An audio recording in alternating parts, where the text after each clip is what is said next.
Right. Absolutely on that.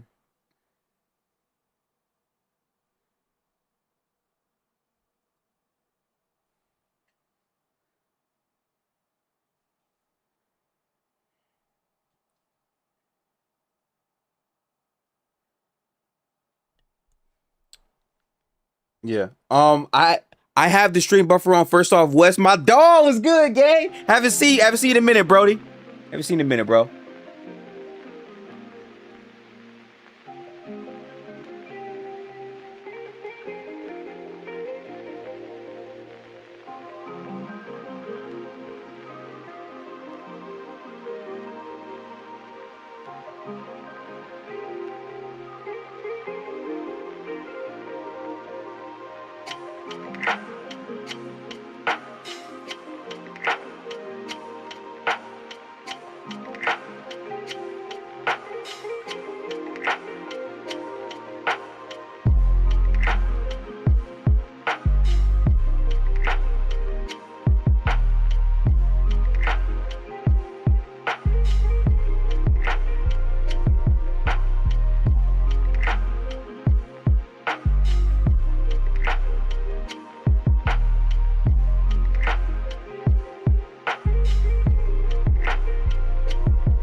We got All the right. nice little elevator music playing. Yes, sir. What's good, chat? What's good? What's good? Let me mute up my face cam so it doesn't appear twice. But what's good, people? Welcome back. We are back with another locker room episode. And to those of y'all tuning in, it's been a minute since we've all been together in the same spot, but we're in the building. I'm confident Real Talk will be here soon. The ghost of CPT continues to inhabit him. But hope everyone's feeling great, man. We got a lot of lists to get to, and we're starting out our yearly tier list with point guard, which is easily the deepest position in the NBA. There will be disagreements, there will be yaps, there will be arguments. I'm trying to figure out the best way to mediate before we get into it, because this is a very hard list, and I do think there are proper fights to be had. I think if we have like a tie vote, I think the chat should break that vote. And I think as long as we don't yap for like an hour over one position, I think we're fine. I think we're okay because we have a lot of point guards here. But yeah, how are you fellas doing? Let me know. What's good with y'all? All is well. I I'm so grateful to be able to do things like this after coming off of a week of nothing but PDs about ways you could lose your job and ways that you need to be Mm. on task. And nothing but seminar after seminar and meeting after meeting, et cetera, as we're getting back into the full swing of the school year. So, uh, no place I'd rather be right now, man. Yeah, I mean, it's school year is firing back up. So yeah, as far as the teaching and tutoring, it's definitely ramping up, schedule shifting. Uh, Still actively looking for new stuff at the same time, and then this time next week I'll be out of the country. So it's far too busy. It's exciting, but like Wes said, it's nice to just like decompress and just have something, just talk shop, talk ball for a little bit. Much needed for sure. Yes. Personally for me this offseason, I've been heavy on the weight loss journey. Before I left for DreamCon, I was 244. I'm now 227. So definitely shedding the weight. Gotta keep it going. I'm not gonna hold you, bro. It takes a lot of discipline. And that's really starting to pour into the other aspects of like content, camera stuff, calendar stuff. Also, I'm currently doing like hour-long podcasts of all 30 teams. Very stressful, very difficult. A lot of like, I think maneuvering, but it's fun. And I feel like I'm learning more and more about the game as we get to it, which is why I love these moments, because our tier list, looking at all of these players and like how high we are or not on them, is cool. And we learn things from each one. This time around, though, what I'm gonna be doing different is I will be timestamping, starting with this episode. Hold me to it. I will be timestamping all of our conversations so we know exactly where to go when it's 8 months into the season and we want to dive into, okay, what was said here, what was said there? Because last time I didn't do that as much. We doing it this time. That's a fact. I have a notepad on the side here, so the production should be a lot better for this tier list. So I'm hyped for that for sure. Yeah, I mean, it's going to be good. I don't know if you guys found your list from last year when we did this. Thankfully, I did. My notes, yeah. Yeah, exactly. Yeah. So I went back to look, and the disparity is already concerning. I've got 2 guys who were on last year's top 10 that will not be there. So it's crazy. Granted, we did top 15 plus honorable mentions, so last year's was deeper. This year, I do like.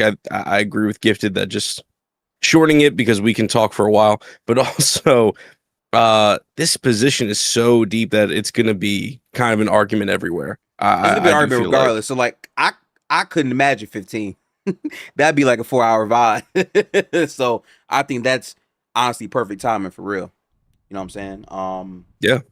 Yeah, man. So I'm hyped. But as RT is late, I'm just gonna quickly show the chat what our tier list looks like. This is the tier list. After Real Talk joins, I will crop our cams individually to fit on all 4 corners. But this is our current tier list. How we're doing it is rank 1 through 10. Obviously, 1 is in a tier of their own. Even though technically speaking, you know, there's going to be times where 2 is close to 1, but regardless, 1 is 1. We got to do that for the rage bait on Twitter. Fun to do.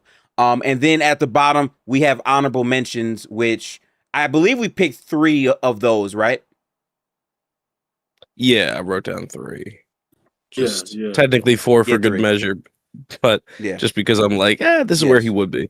Yes, and just so people know, for the list, we'll be doing 5 honorable mentions out of all of our 6, because there's so much depth at point guard. I'm assuming we probably have different honorable mentions in general anyway, so that's okay with me. Yeah, I think that's fine. Yeah. You guys did want to talk. I don't know if you wanted to talk about or just felt like in between the DeMar conversation. Did you guys want to cover that or okay? Yes, I definitely did. Yeah, we could get to it. So I'm not a lead on this, right? I was saying last year I'm off the Denver train. I was saying last year I don't think Denver is good enough preseason.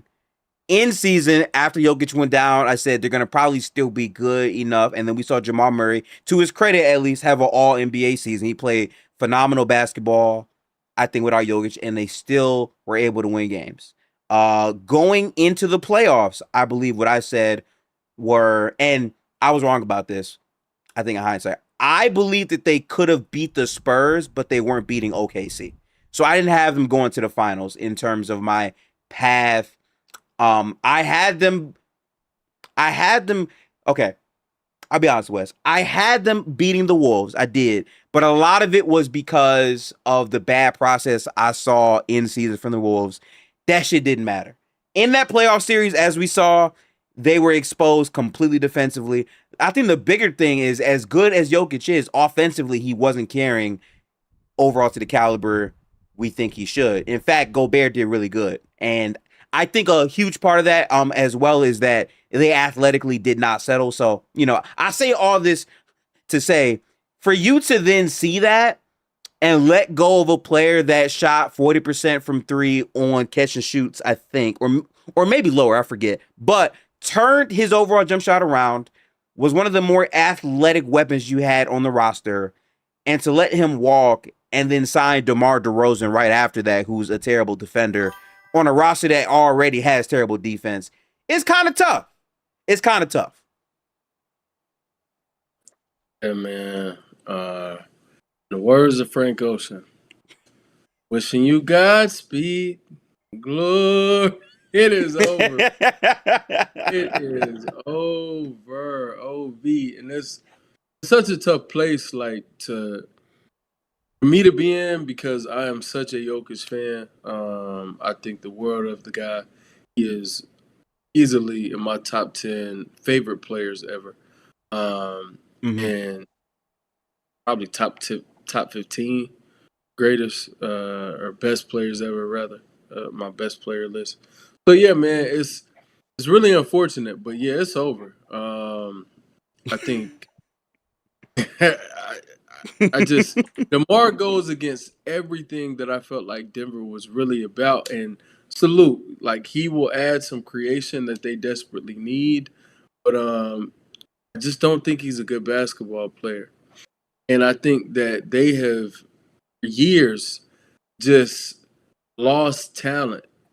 I understood the KCP thing because I thought he was atrocious in that postseason, Yeah. and I felt it would have been irresponsible to pay him.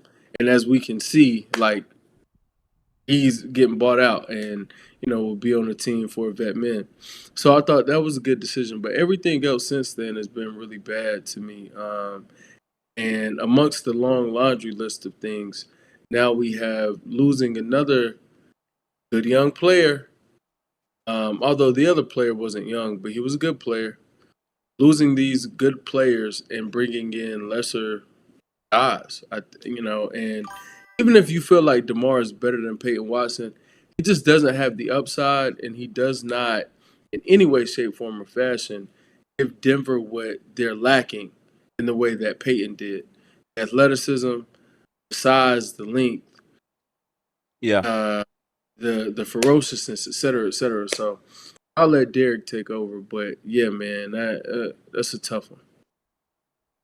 I mean, you kind of said it. Like, I think, like, Peyton is also just was supposed to be the next iteration of this team, I think, because, what is he? Just turned 24, I think, or still 23, one of the two. So as this team gets older, starts losing athleticism, you have, at worst, a good young athlete. And I think Peyton was kind of turning a corner. I mean, unfortunately for Denver, they did get banged up. So we could say, like, that impacted what they could have totally been. Excuse me, after obviously losing AG for as much as they did. Cam and Peyton kind of took turns getting hurt. Last year was kind of like the window. It felt like, because it was the most depth, I think, certainly name-wise, that this iteration of the Nuggets ever had. And you had a great season at Jamal, which was always kind of like up and down at times. Jokic obviously maintains MVP level play.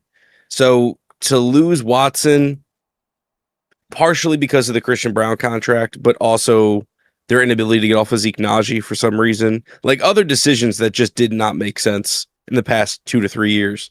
Do kind of feel like they've closed the title window, at least for now. I don't think Jokic is going to be washed in 2 years, but at the same time, this is the time to capitalize.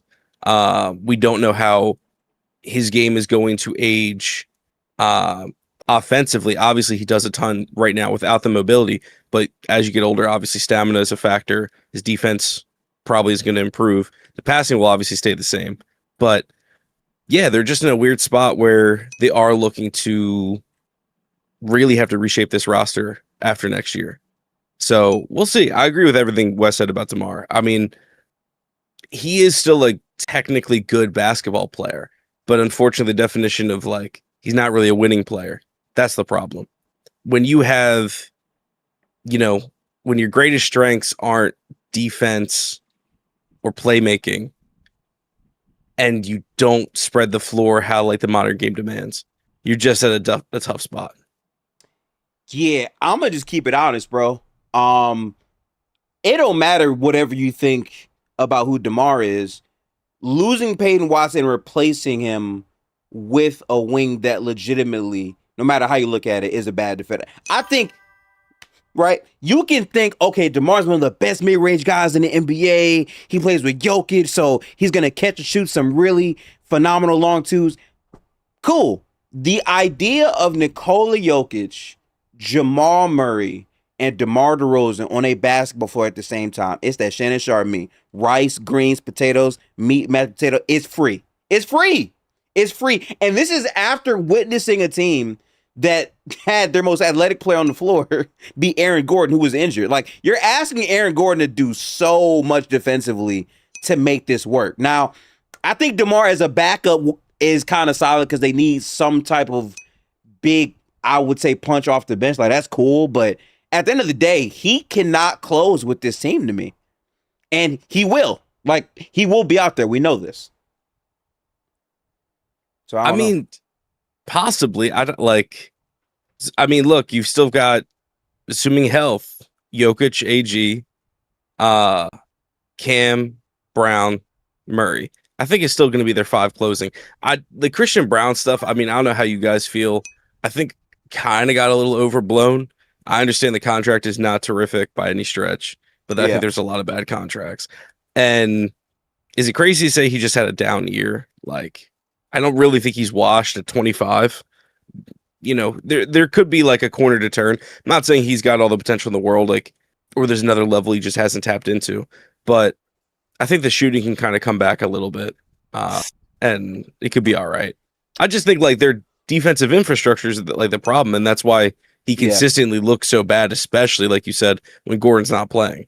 Like when you're asking him to guard the best matchup or best opposing team's player consistently, it's going to look bad, especially when the buckets aren't falling. Yeah. Hey, guess what? What's up? But it was never that good. yeah. Maybe. Was never... But I don't think he was awful. Like, that's the thing, Wes. Like, I don't think he was ever just horrendous. He wasn't awful. Just had his bad moments. I think he was like a very pleasant surprise during their finals run. And then I think was just a solid, rotational, like, or decent starter. And I feel like he could get back to that. It's just, man, the money is just brutal. And that's what makes it. That's what makes the, like, you have Jamal and Jokic, who are a terrific duo, but that's a difficulty now is when your best 2 players, either one aren't going to be super defensive strengths, right?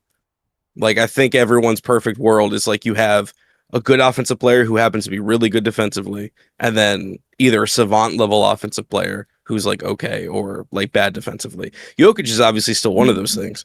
And Jamal's a really good player. It's just if AG is not available, if this hamstring does linger, that defense is compromised. I agree with what Taylor said in chat. People are not giving enough credence to second apron team building restrictions. They got to get out in order to retool. I hear that. But what that also means is the minute you overpay a guy, you're hamstrung. And I said at the time, signing Christian Brown to a $125 million contract, I always viewed him as a good backup player. I never thought that, like, as a guy to actually start, he would give you immense value over and over. And granted, he was hurt up and down. I hear all these things, but he can't create pretty much at all. I think that showed a lot in their more, I would say, recent playoff runs. I think defensively, he is a good defender, but even last year, he had problems with that too. So to me, doing that and then letting go of, I would say, Peyton Watson, when you're already not a super athletic team, is just a lot to ask. And it's not that I would say, Peyton Watson. I think Watson showed a lot in the time without Jokic being there. I thought he was good, but again, like, he's not that great of a player. But it's like, to Denver specifically, he's the only real athlete you had outside of a hampered Aaron Gordon. So again, losing all that, I think really makes it hard. In terms of Cleveland, though, are y'all moved by that? Because I do think having a athletic wing is big, but my problem is until you change who the best player on that team is, I'm just not really going to be moved, unfortunately. And I think $273 million for Donovan Mitchell is also kind of crazy. I don't know. Yeah, I think I have 2 ways of looking at it. Okay. Your point, the initial, hey, this team still isn't good enough to win a championship. I feel that way, right?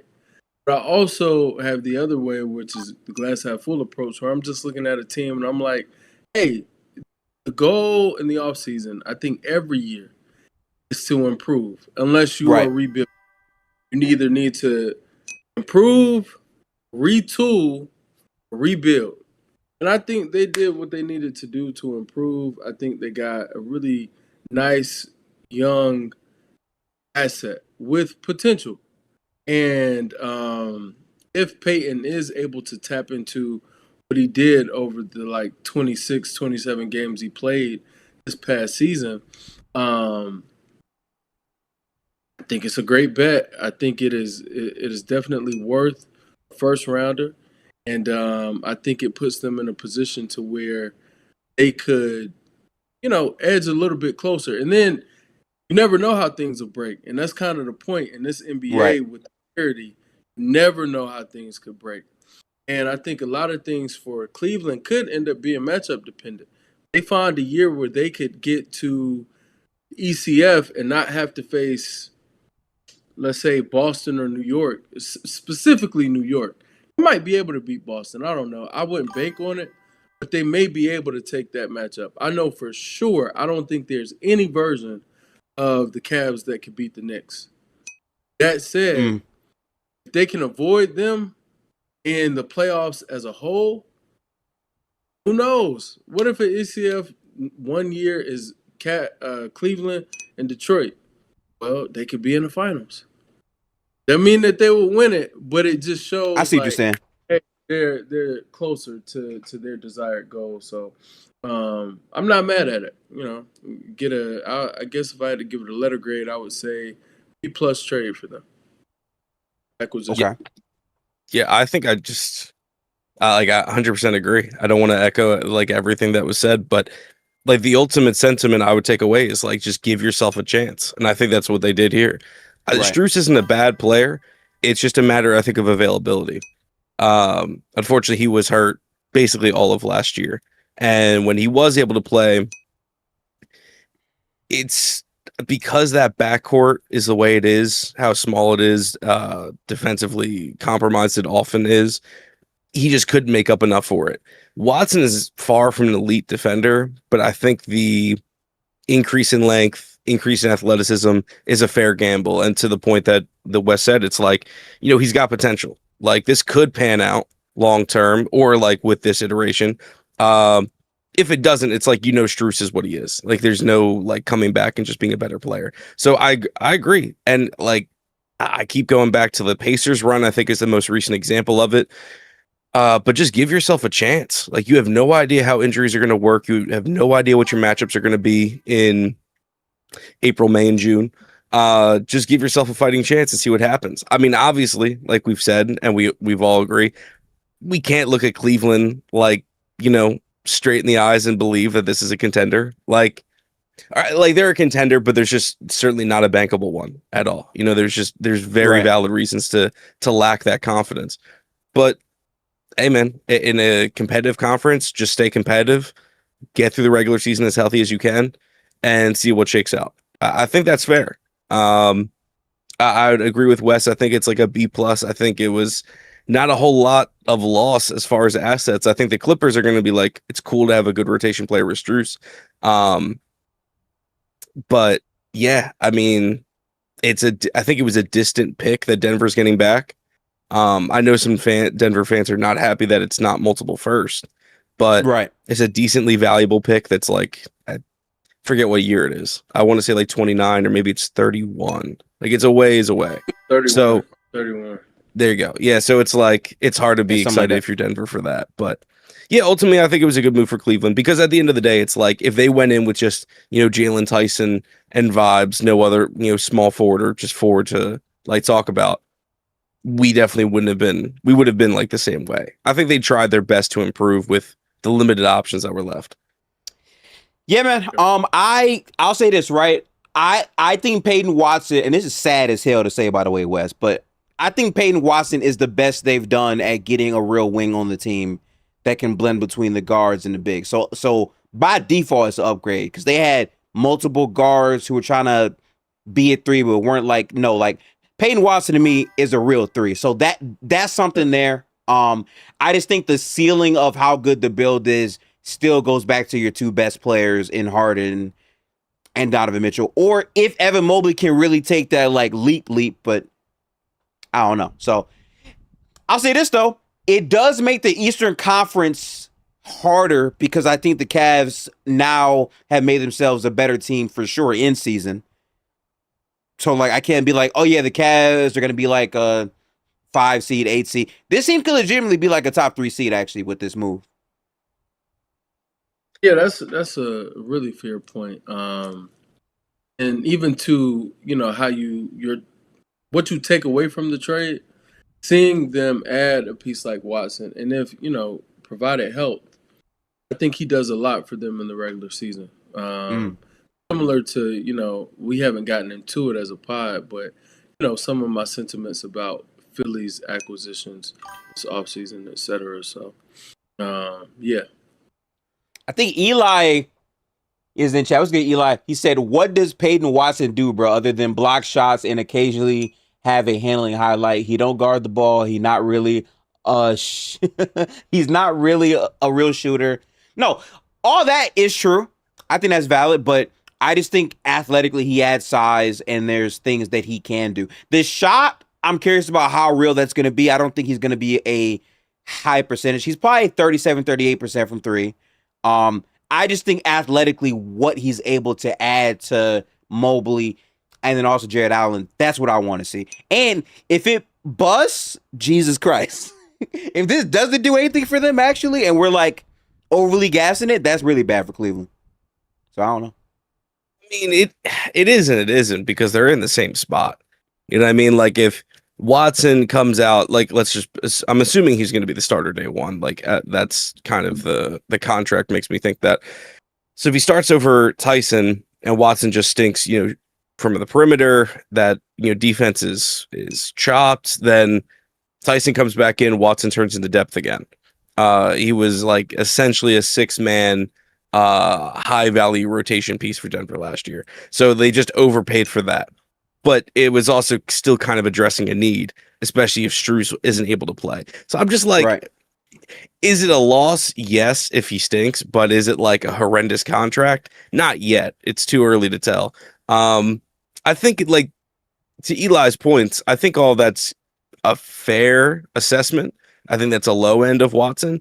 But I also think that those problems really don't show their face, especially on a team like Cleveland that's got offensive option number 1 in D. Mitch, Harden, Mobley, like a good defensive floor. A good regular season team can hide a lot of like Watson's, cons against him. But it's like he's a good regular season player. I think that's what matters. Just get them there, and then come postseason, if those flaws like start to show their face, it's like okay, it is what it is. But you tried. I think that's ultimately what it comes down to. You just have to try. Yeah, fair. Well, I'm gonna be honest with you. Real talk is late as hell. We do not have time to keep sitting here and waiting. So we're gonna get to the list. So let's get right into it, man. Chat, this is our tier list. I'm gonna show you. This is our tier list. I'm gonna zoom in a tad bit for people to make sure y'all can actually see where this is. So we have the 1 tier, 2 through 4. 6 through 10 and honorable mentions. That is our list. I'm gonna be toggling in and out between these things. People in Discord, y'all can see this, right? Yeah, we're good. Yeah, I got it. Okay, cool. Alrighty. So just to walk through our criteria before we begin, and let me actually write this down so I can have a perfect timestamp of the list. I'll just call the first part Denver, Cavs, Peyton Watson, Yaps or whatever. Just had that timestamp from 00 to what are we in 32 minutes into the record. That is hilarious. Okay. And now we have the list starts here. So this is going to be the disclaimer portion of the list here. So just so people understand exactly what we are talking about here, how we're doing our list was 50%. Wait, actually, I think Derek put it 10% player reputation. I believe it was 40% last season. No, sorry. 50% last year, and then 40% projection for this upcoming season, correct? Yeah, 10% player standing. Okay. 50% last season rep and 40% projection. So, or projection. All right, bet it up. Yeah, I mean, the important thing is it's those 3 categories driving the force. Majority being last season and projection. Right. Yep. Right. So then we can start top down from 1 to 10 And then after that, we can give the players who made the honorable mention, unless you guys would like to do honorable mentions right now before we get into it. Nope. No, let's save them. I must step in. This is a shining moment for me. Okay. I must say, in unison, Okay. all at once, let's all just go ahead, just make this very clear what the consensus is. Because last year, there was some, well, I don't know. I think this guy might. What? No. Not going into 27. So, my castmates, my amazing castmates. Amazing. What say you, fellas? What say you? Okay. My number one point guard of 2027 is Luka Gilgeous-Alexander. No, I'm just playing. I got Shea, man. I'm gonna be honest with you. How I felt before the season, I felt that Shea going into the season was the best point guard. I felt like Luka would overtake him in season. And what happened at the beginning? Because again, let's timeline this, right? I try to keep as critical I can of a timeline, and feel free to tell me if I'm right or wrong about this. But to start the season, Shea was outstanding. I think Luka put up like 43, 50 points almost or something like that, and then got hurt in like the six or seven game, whatever. But the point is, Shea was just flat out better than Luka from the beginning of the season. At least I would say up to January. I think January, that's when Luka began to like outplay him. But every time they matched up, it was belt to ass on Luka. Luka didn't really look good. I forget what month it was, maybe to like March. I feel like Luka was better than Shea from January to like maybe early March, whatever it is. But then after the matchup, he gets hurt, and then he misses the rest of the regular season and postseason. Even though there's some gripes I can say I had with Shea in terms of his playoff performances, at the end of the day, in season, he was flat out better. He was available more. I just think like everything I could try to give Luka bail on, I can't do enough here. I do think Luka is going to have a monster season.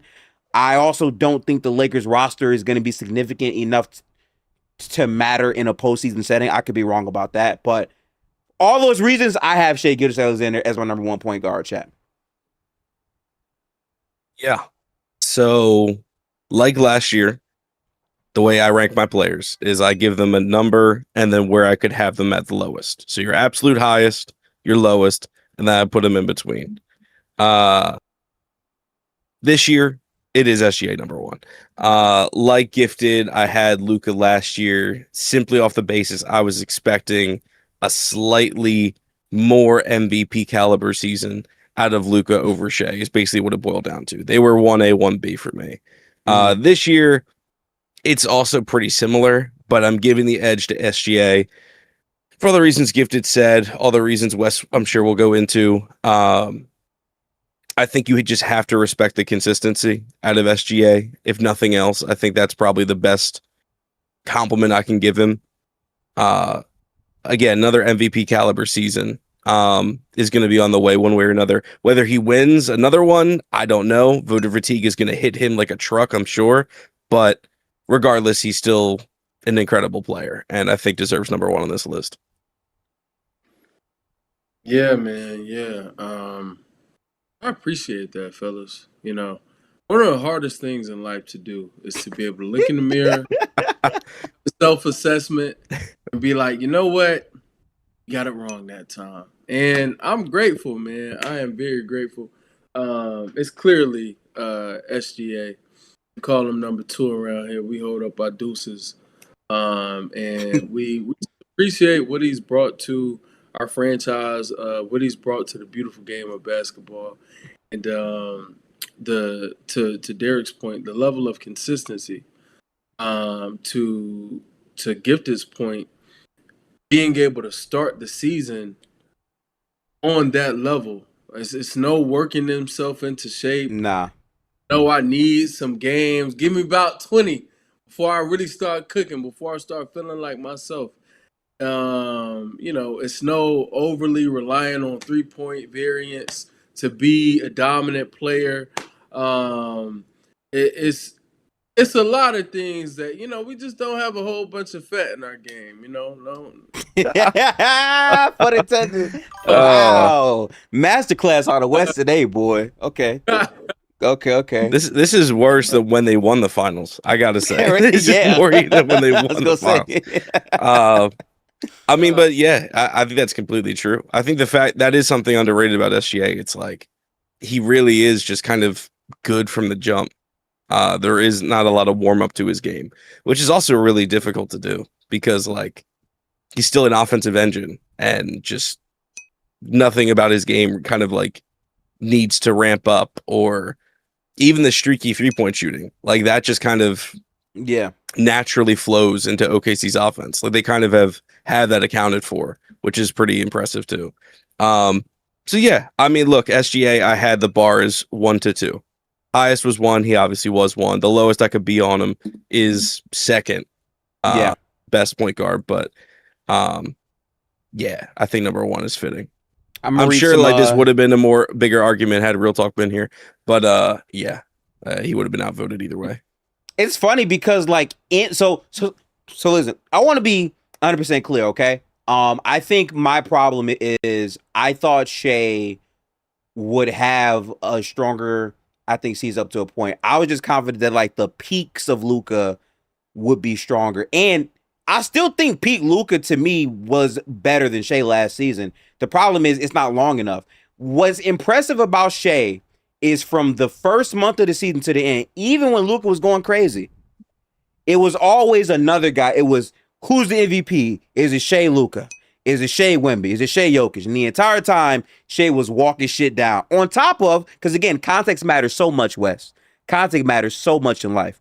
The Thunder had some of the most injuries in the league, and Shea was still walking shit down. They were still comfortably winning games, and he was still walking to his 30 points. And you deserve credit for that. I think you do. You know what I'm saying? Now, I'm going to say this much, though. That playoff shit, I would like to address a little bit, because I do feel like there was a sense of underperforming to his standard in the playoffs. And I think he's working on a lot of that stuff in the offseason. It's crazy because, again, first round versus Suns, nigga was killing. I know people didn't watch that series. He was all right. Like I think Shea did exactly what he needed, I think, to do. In the Lakers series, JJ Redick just said, fuck it, we go throw everything at Shea and just make sure he cannot do anything. To me, Wes, that's not really real basketball. They shit on him because of that. But he was still underperforming in my aspect, even at that level. And then versus the Spurs, I mean, that was probably his worst playoff series in the last 2 years. Is that valid to say? New Orleans was pretty bad, but okay. Yeah, I'll say New Orleans for the level of comp. I think this one meant more for sure. Right. Him playing at this level, it feels way worse, but he was pretty like nothing. He was nothing. It might be New Orleans, yeah. That's the thing. It wasn't. This looked worse because it was a bigger stage. I think he's kind of given less before. It just didn't matter because his team won. And then Chat Eli said, "Oh, yeah, it wasn't great." Now you can go ahead. Oh, sure. And Chat Eli said he did not play bad. I don't care. I have rewatched the series. I'm not saying he played bad. I'm saying he underperformed. There were moments where it's like, damn, what is Shea doing? But overall, he played the best defense in the NBA. Like, I do feel like you have to properly scale it. And I don't think he played awful basketball. I really wouldn't say that. Trust me. Donovan Mitchell last year was awful basketball. James Harden was, awful basketball. Like, there's gaps to it to me. I don't know, man. To whom much is given, much is required.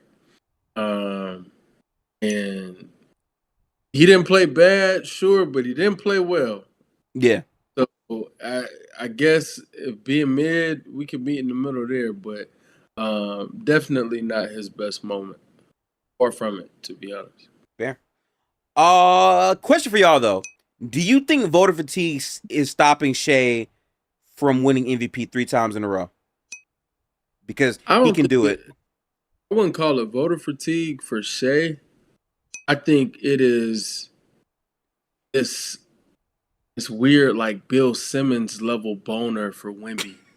Like, pause on that, but like Yeah, like I think that's what this is, man. I just think media, everyone's so ready to crown Wemby. And maybe, to you all's point, maybe that does eke into some voter fatigue for Shea, but I just think it has way more to do with Wemby, our savior, than Shea, come on. Like we're kind of tired of that thing. But Yeah, I mean, I think it's both. I agree with Wes that the national media definitely wants to crown Wemby faster than maybe fans are kind of ready for. Um, but I do think, I mean, back-to-back MVPs is already difficult enough. Getting a three-peat has happened 2 times in history. Like, I know Bird did it, and I'm trying to remember. There's one more, I think. And I'm literally blanking. Like, it was it MJ? Well, I don't think it was MJ. Anyway, it doesn't matter. It's really rare. But the point is, like, for SGA, it's again. I think I was just a year too early. I think his season, again, not him as a player, but his, whether you want to just call it PRA or production, dips just a little bit. And I think that's leaving the door open for a Wemby, or again, another player that people are eager to give an MVP to is Luka. If he's able to play the games, if he's able to stay on the court, his production's, I'm sure, is going to be otherworldly.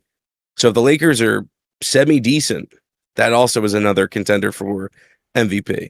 So yeah, I think voter fatigue is definitely a real factor, but there's other worthy contenders that are also going to make it tough for him. Yeah, I want to speak on the Wemby point, right? I think the problem with Wemby is even though he can piss all over his legs offensively and look like really, really slow sometimes for sure. Like, I'm not gonna say that part doesn't exist. It's just how much better he is defensively than anyone in the league. Like that bar is such a high bar to set. It's like if he could just be average offensively at times, it's just different to me. I think Wemby could legitimately have a year where he averages 25, 12, and 4 block. Like, that's possible, right? Like, we know going into the season, he is DPOY.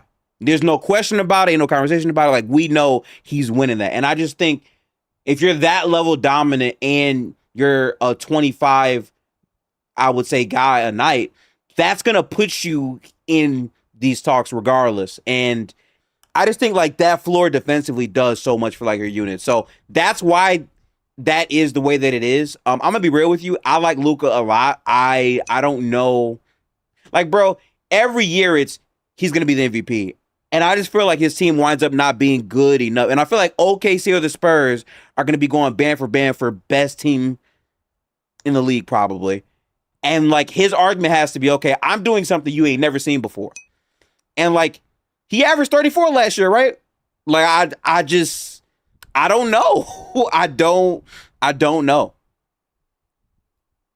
I think for Luka, and I mean, to just keep the list moving, I'm assuming we all have him at number 2. Spoiler. I got Luka at 2. Yeah. Wes? Yeah. I was okay. All right. The long pause. I'm like, yeah, how much hate do we have?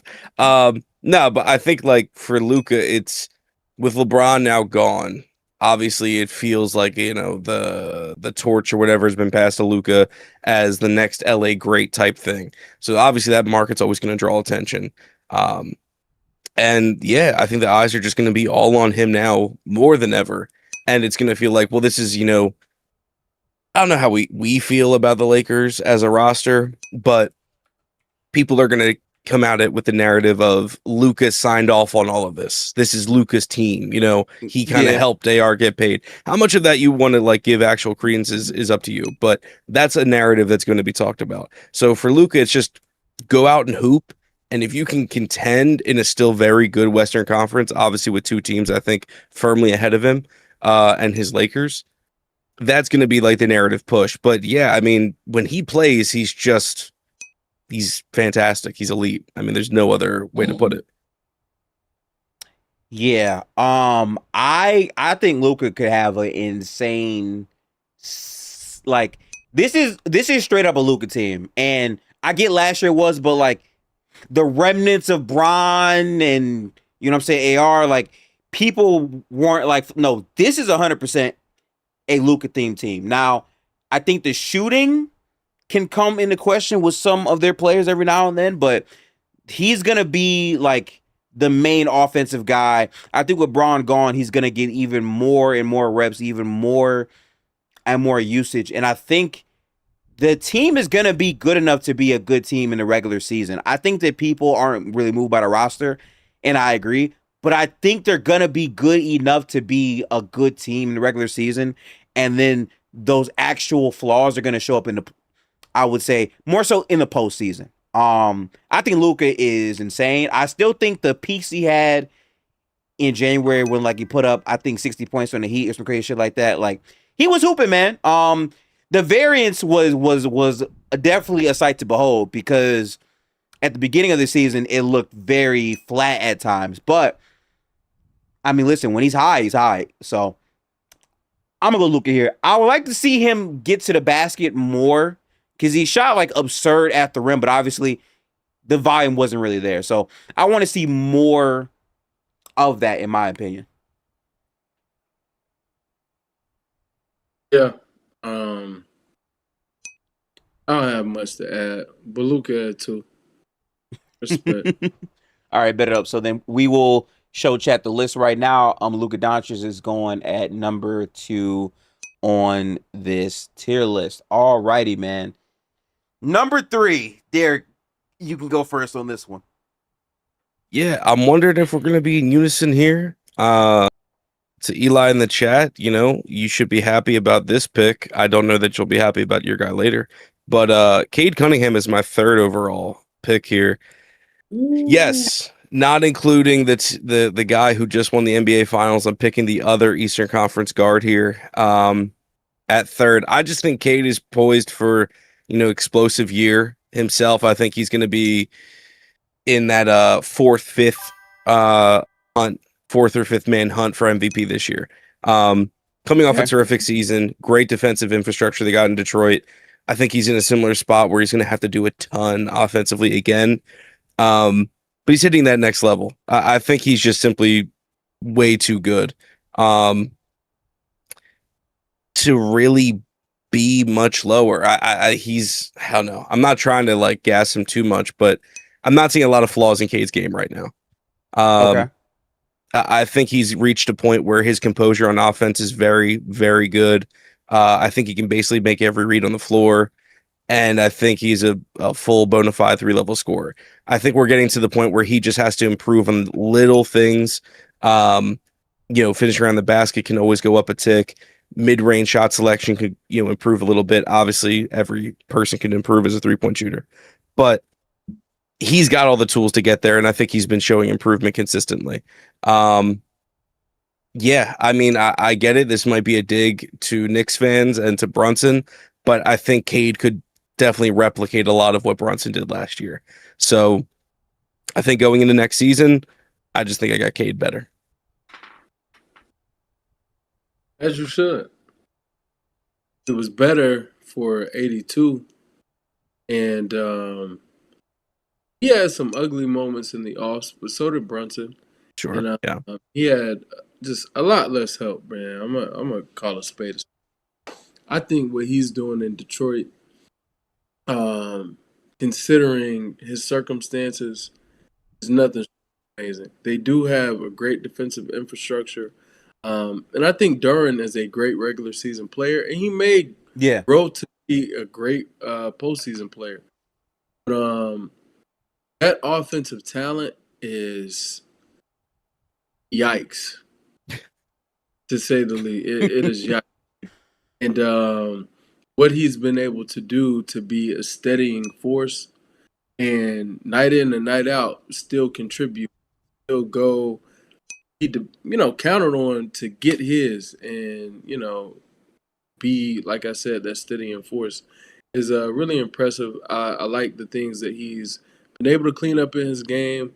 Obviously, I don't over-index on turnovers, especially when you have the ball as much as he does. Yes, you could clean up certain things for sure with turning the ball over, and you want to protect it as much as possible. But He does a lot of heavy lifting, so that's par for the course. But yeah, I don't think Jalen Brunson is a better basketball player than him. I'm not mad at someone ranking Brunson ahead for what he just accomplished, and I considered it. I did. I even put an asterisk beside Cade and Brunson in my notes because they're like interchangeable. But I do think Cade is better, and I had him at 3. All right. I'm going to put the camera on me, man. All right, Chess. Look, man. I ain't going to hold you. I looked at this list, and just to show chat, because I think this is very, very important in terms of context here, right? This is my phone list. If y'all can see this right here, these are my tickets to Detroit Pistons games. I go in person. I'm seeing the Pistons versus the Sixers, the Wizards, the Bucks. Denver is on there. Like I go to Pistons games, and more importantly, just to add even more context, I went to the playoffs, Wes. I was there in the building for a lot of those games, a lot of them. And what I will tell you about Cade Cunningham that goes underrated is that he legitimately is creating something out of damn near nothing. If you're telling me Tobias Harris is the second leading scorer in 2026 for a postseason run, and this team went 14 games, like they almost made it out, that's insanely impressive. And I'm gonna say this too, right? Cade has an argument to me, I think, to be the most complete guard in the NBA. I think defensively, those things are really, really growing. His post play, I think he could be a really good post player. But the problem I have with Cade the most are the turnovers, because I get it.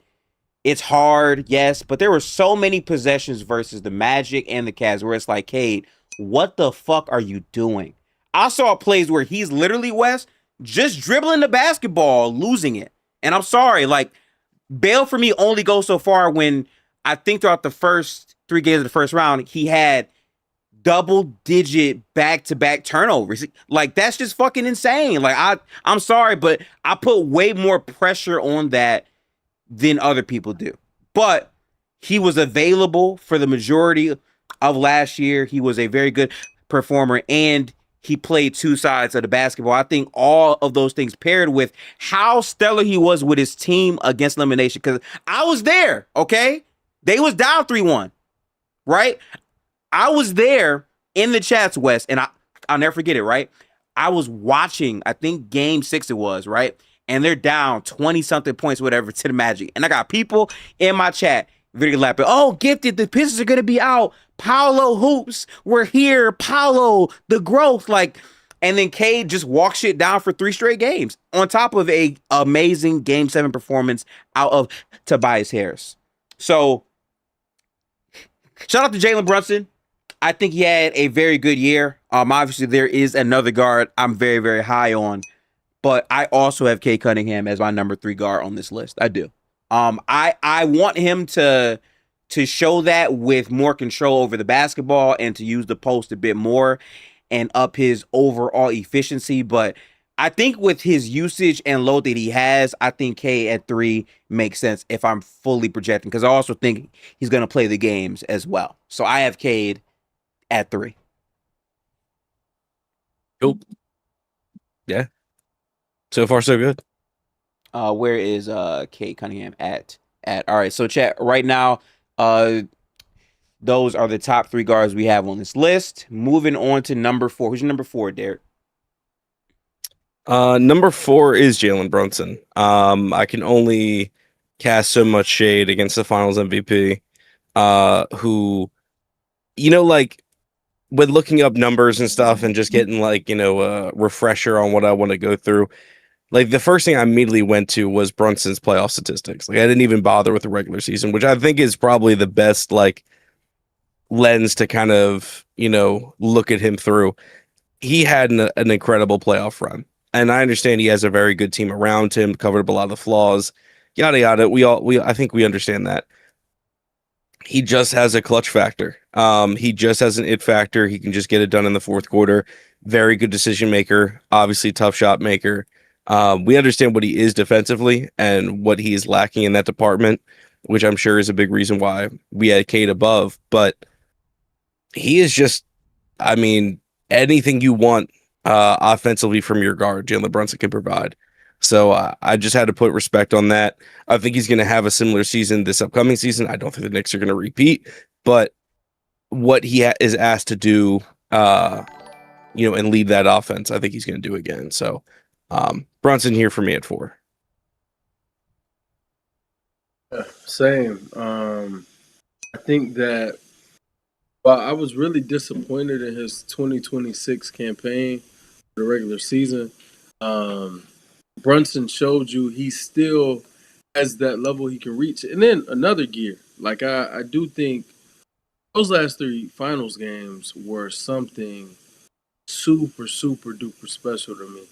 And I salute him for, figuring it out in real time, because it started a little wonky. Obviously, make or miss league to some, and you could argue he was just missing some shots that he typically makes. That said, he did not look that great against the Spurs for the first 2 games for sure, and he ironed it out in order to make it make sense, and I salute him for that. And with Brunson, you know what you're gonna get.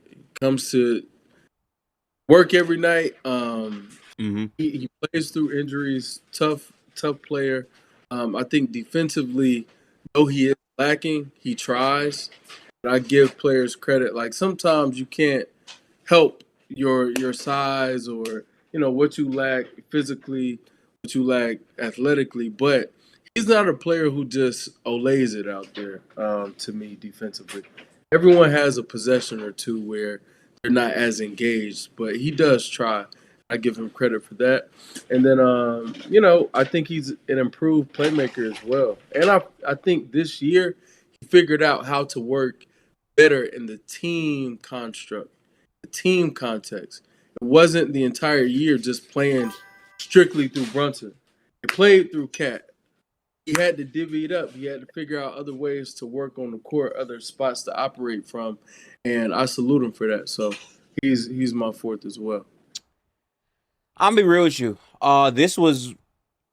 This part right here was one of my hardest parts of the list, because when I went back and I watched the playoff run out of Brunson, I'm not like a hater, but it was so much shit I didn't like, because they belted ass the entire Eastern Conference. And in my opinion, the Hawks series was very key for me, right?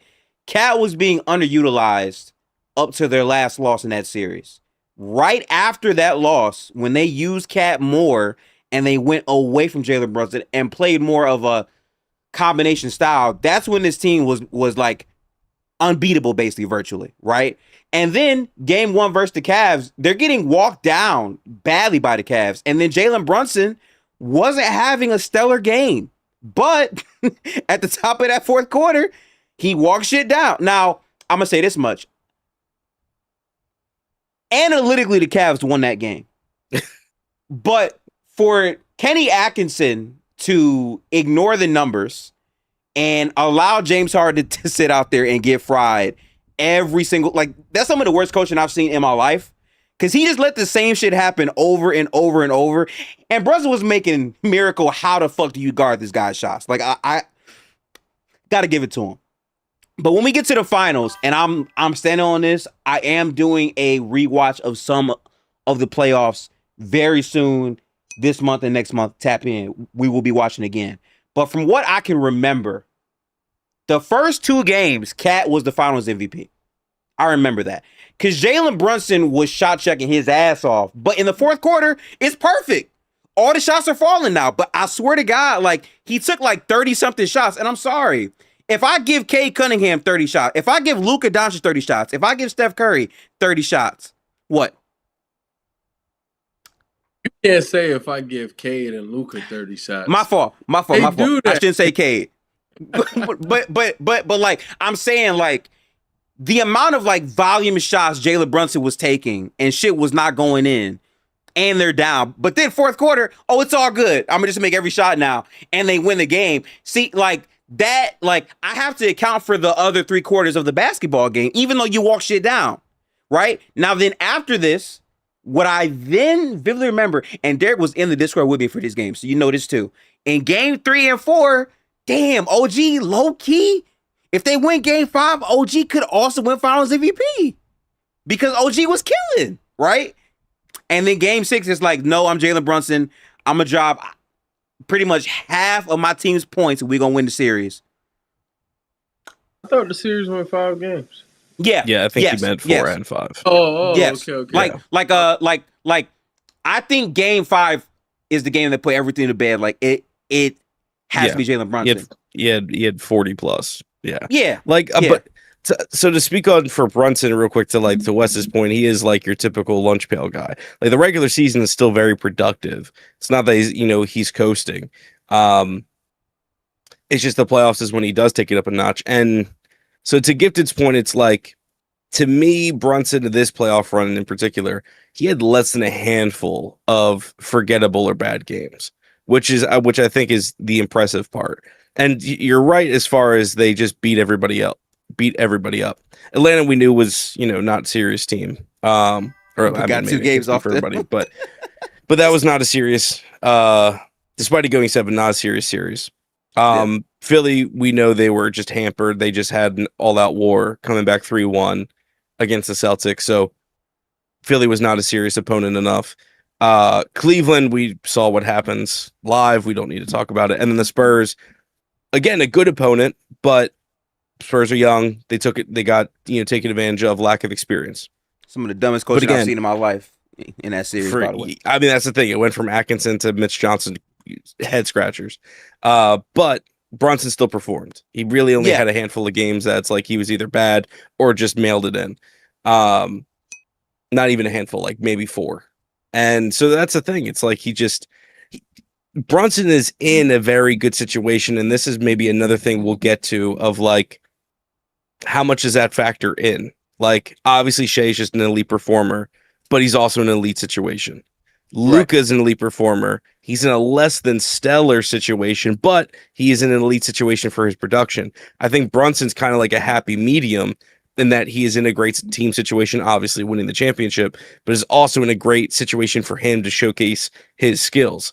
Good defensive help, but competent offensive players when his stuff isn't going. But he's in a spot where he can get 20, 25 shots a night comfortably and be able to produce, at the end of every game. So all that's to say, it's like, that's just something I keep an eye on, but I can't really fault Brunson at all. So for me, it's like he's still 4th, And big salute to Taylor, Uja, Chris, and Mr. Sturdy in chat. We are going through the best overall point guards. I really battle with this because there's a player that I think is a better offensive player than Jalen Brunson, but I think off of our formula and how far they went. And again, even if Brunson played bad to start the game, at the end of the day, closing out the games the way he did was really spectacular. But I do think that 82 doesn't get talked about much with Brunson. I think Maxey had an argument in season to be better than Jalen Brunson. I think there were he had a better season. Yeah, like I think there's a good amount of guards on this list who were better players in the regular season than Brunson. But at the end of the day, he walked you down and won the chip. So I feel like off the strength of that, I'm going to give him bail, even though I might not really think he's better. I'm going to give him that. And he played. He played a lot of games, a lot of minutes. I'm going to put Brunson at 4 as well. That's interesting because for me, I just land at a different spot than you. But everything you said, I'm with you. I do think several guards outplayed him in the regular season, but I don't think those guards are actually better than him. Okay. And it's like, like Maxey, salute. Sir, yes. I would never. I don't think Maxey better than Jalen Brunson. Yeah, but it's Steph at this point, like, respect Steph, and there are moments where Steph, I think, still can tap into a brilliance, and he can reach a level where like Brunson can't. But is he going to be as reliable as Brunson?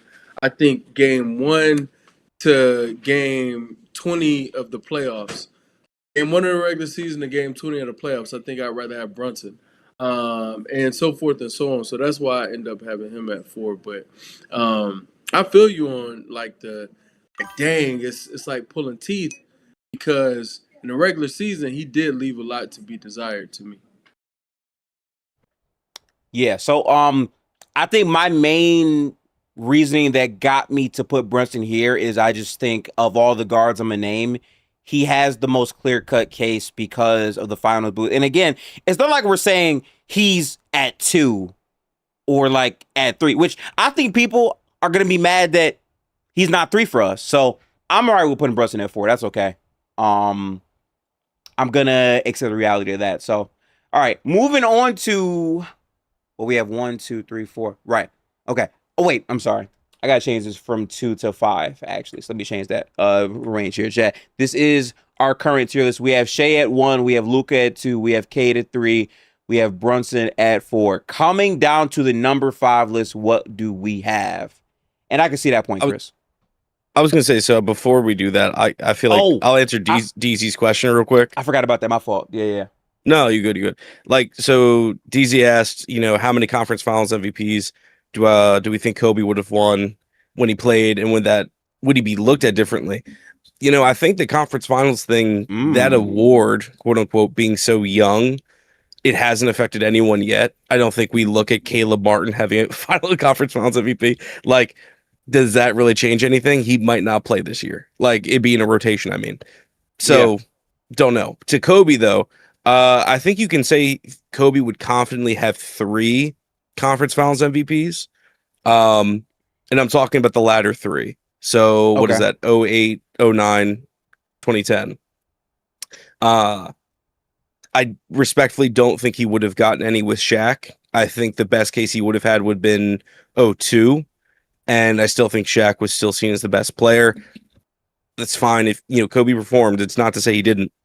I just think Shaq would have won all 3. Okay. So I don't know. I mean, I think it'd be like, I hate to say it wouldn't have changed anything. I think we would have just been like, yeah, Kobe's just consistently that guy. And if you want to even make the case that he was one or, he would have gotten 1 or 2 of those conference finals MVPs with Shaq, I don't think that changes how we view him. I think they're still seen as the best duo ever. And Kobe's legacy is still intact. I don't think it moves up or down. But I'm actually wondering, like, at what point do we think that's going to start to matter in basketball Discord? Because we dead ass don't even talk about it. No, I mean, to be honest, I don't think it's going to matter until like we're fully in this next generation of hoopers. And I think like probably then, we're going to get to it's legacy pointers for guys that are on the outside looking in. I think if you're a bona fide top 5, top 10 guy while you play, it's not something, it's going to be almost assumed if your team is making the finals that you'd win something like that. And it's only going to be, needle movers for guys that are kind of on the fringe or, all-stars that it's like, wow, they really showed up during this series. Look at them. You know what I mean? Right. I don't see it moving the needle for these upper echelon guys. Yeah. DZ, appreciate the super chat. All of the support in chat and people who are watching, we appreciate you. Big salute to DZ for the $5. All right, Derek. Moving on to the last spot of this tier.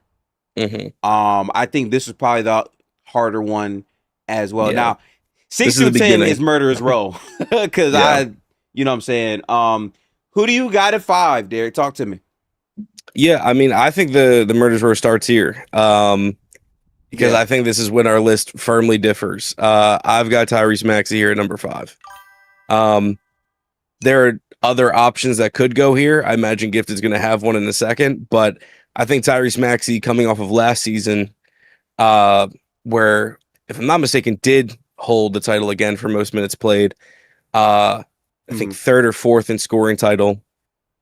His production was terrific and leading a team that routinely needed his help at every turn. I think having that coming off of that season, coming into this season where the team obviously looks very different, I think Maxey's going to go back to truly a great, efficient weapon that he showcased a couple years ago during like the Harden year and like the year after, where he's a elite 3-level scorer at every level, top 5 transition player in the sport, improved defensively. I think right now he's, at his best playing the passing lanes and kind of just moving pretty well, but not a weapon on that end. But I think he's just going to be really able to actually show all of his abilities well with improved playmaking and improved depth, where he's not asked to just pull the Sixers roster up from the depths routinely every single night, and having to just shoulder a load that I think honestly is possibly the highest on this list. So for that reason, I think he deserves top 5. I had him as low as 6th, but I think, ultimately he's firmly in this tier for me. Okay. Yeah, he ooh-wee, man. Here we go. Ooh-wee. Yeah, this is my. It's good though, because we've been too much in unison. That's like True. we do need some debates. But yeah, I still have the old man. I have Steph at 5. Don't think Steph had a better season.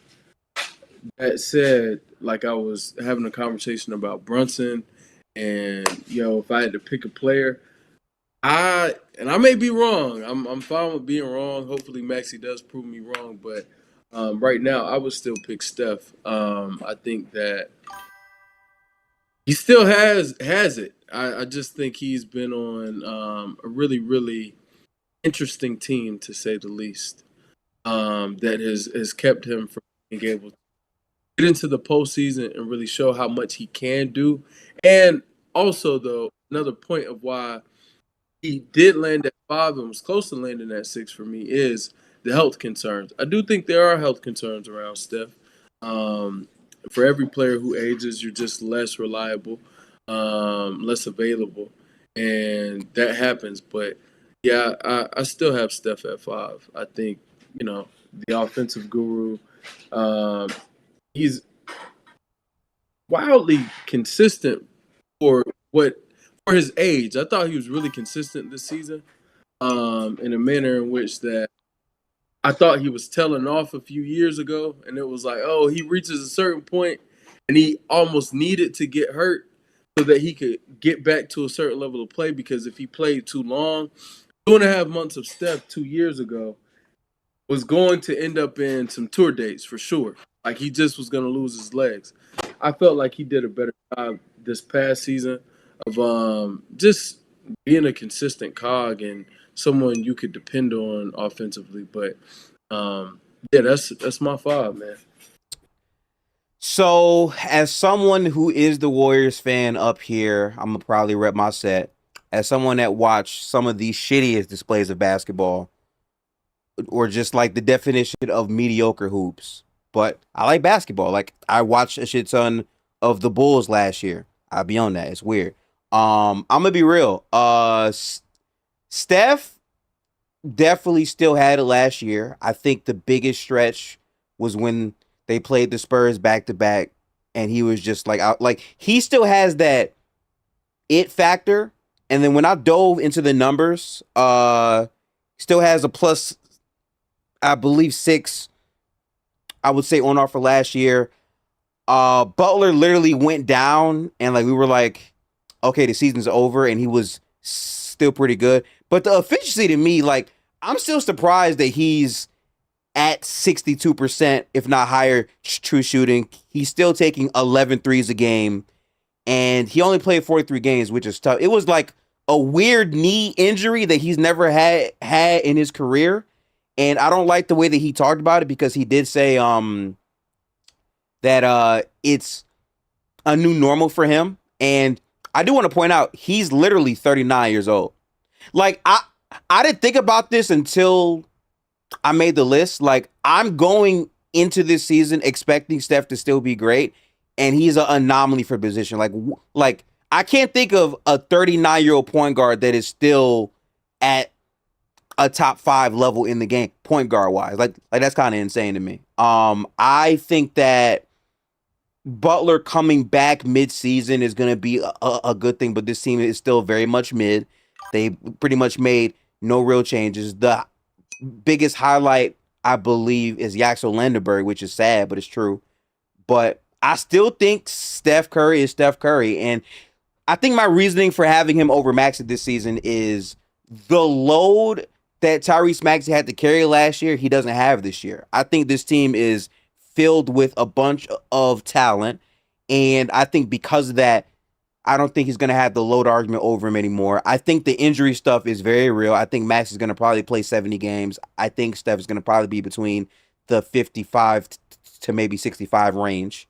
And I think that as a performer, he's still going to be amongst the best. It just might not mean as much because his team sucks, which is sad, but that kind of just is what it is. But I think Maxey definitely has an argument, so I'm not mad at Derek vocalizing that at all. But yeah, I have him at 5. I'm gonna just speak on Maxey again real quick since we're getting outvoted here. I don't know what real talk would have been. As far as his vote for 5. Like, I mean, Wes, you brought up like Maxey's, consistency and, the efficiency. Again, we know this about Steph. I adore Steph. The reason he was able to do that is because he played 43 games. So when you play half the season, that is going to help factor into that efficiency argument. And the load that he has to carry. Maxey leads the league in minutes. Steph is hasn't played 34 in 4 years.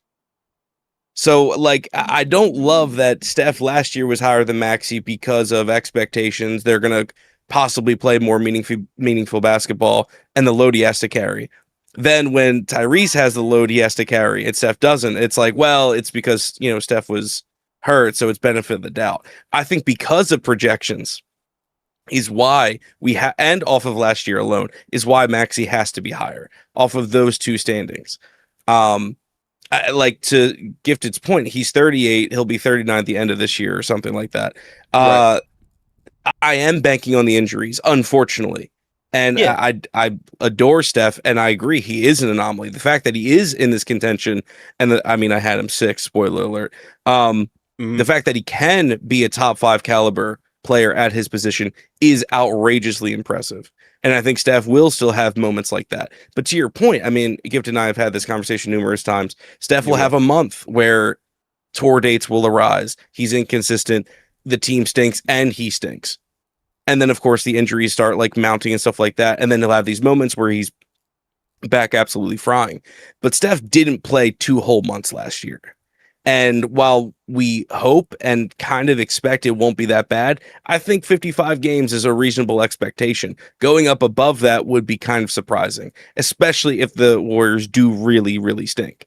So yeah, look, and to the point that Maxey's coming in with more talent, that's obvious, but that's why I think Maxey's going to look better, is because I think his efficiency is going to be outrageous, and he's still going to be successful, and he's going to be playing meaningful basketball while still being, in my opinion, the second most important player for the team's success. Especially looking at long term. I think LeBron is a super additive. I think Jaylen Brown is a great floor, but Maxey is both raising the floor and kind of a ceiling raiser. Joel Embiid obviously is the ultimate X factor for that team's long-term success. But yeah, I think for those reasons, I think Maxey deserves the nod at 5. The respect, really. Steph, we have respected your services and hope for the best, despite what your franchise is doing to you. But listen, man, you're that next tier below. I'm sorry. A time comes for everybody. I'm not mad at anything you said, but I think the other problem is when I see them both on the floor healthy, I just think Steph Curry is better than Tyrese Maxey. I think the playmaking stuff.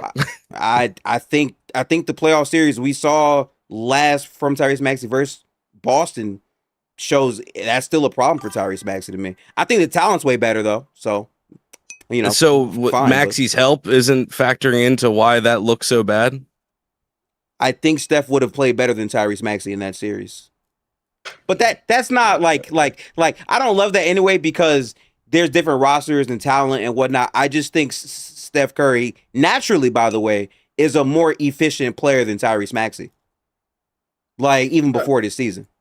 And I'll add this. I think sticking to the criteria, Maxey is probably the choice.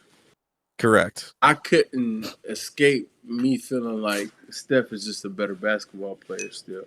I don't know why by the criteria he would still be the choice, though, because last season is 50% and projection is 40. Right. So I'm projecting him to be better than him, and I think off of the 10%, he's better than him.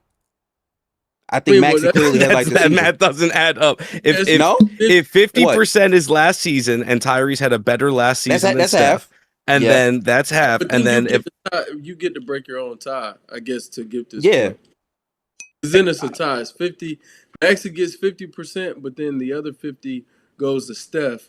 And now Gifted is like, I'm leaning Steph because I think he's a better player. And I'm not saying it's like far. No, like I understand the points, and like I do think those are valuable. I'm just saying, if I have to like evaluate how he played when he was playing, he was a very good player. But because he didn't play as much as Maxey takes the overall season. That's valid to say. But in terms of, I would say the last 3 years, to say the reputation, Steph's been better than Tyrese Maxey. If you want to project that, that's fine, but I'm not doing that this year. Yeah, I'm saying that's why that's 10 or at most like 20%. I think if you're taking last year and projection, I think you'd be hard pressed to actually pick Steph over Maxey for that. Again, Steph will have flashes where he is the better player. I do believe that. He'll have like 4, 5, 6 game stretches where we might just be like, Steph might still be the best like guard in the league just because he'll have absolutely outlandish nights, but they do not coincide with full game seasons. Like, or full seasons, I should say. Like, it's going to be broken up. He's going to have a month of tour dates, and he's going to have, whether it's the knee injury or just naturally being banged up because he's 38 years old. That's just what happens. That's why I think Maxey should get the nod here for the 5th spot. Again, Steph is right after him at 6. Yeah. For all the reasons we've said. I mean, that's why that's not like a big deal to me. Well, I think it's the reputation is doing too much work here. I think Maxey deserves the respect nod. Also, I think it's better for content, but that's the difference maker. I think that I'm projecting he'll be better than him next season. And I think overall he's been better than him over the past 3 seasons. I think you're projecting he won't be, and you are also going to take in that he was, I think, better last year. I think that Steph Curry didn't play enough to be better last year, but in the games he played, he was still amongst, I would say, the top of the league. I don't know how chat feels about this though, but we can. I think I just okay. The last thing I would say though, if we were doing a raw, and again the criteria, for the sake of the criteria, I don't mind changing my vote and putting Maxey at 5. I want to be clear. If I was ranking top 15 players in the league, Steph would be above Maxey for me. And that is why inherently I just had to go with what I truly felt and believed, because I think Maxey's a really good player. I do. I don't think he's a better basketball player than Steph. And I think that picking Maxey is the bet on who's going to be more available and essentially more reliable. But if I had playoff series, there's no doubt in my mind I'm picking Steph. I don't even, there's no thought. Like, I'm not even discussing it.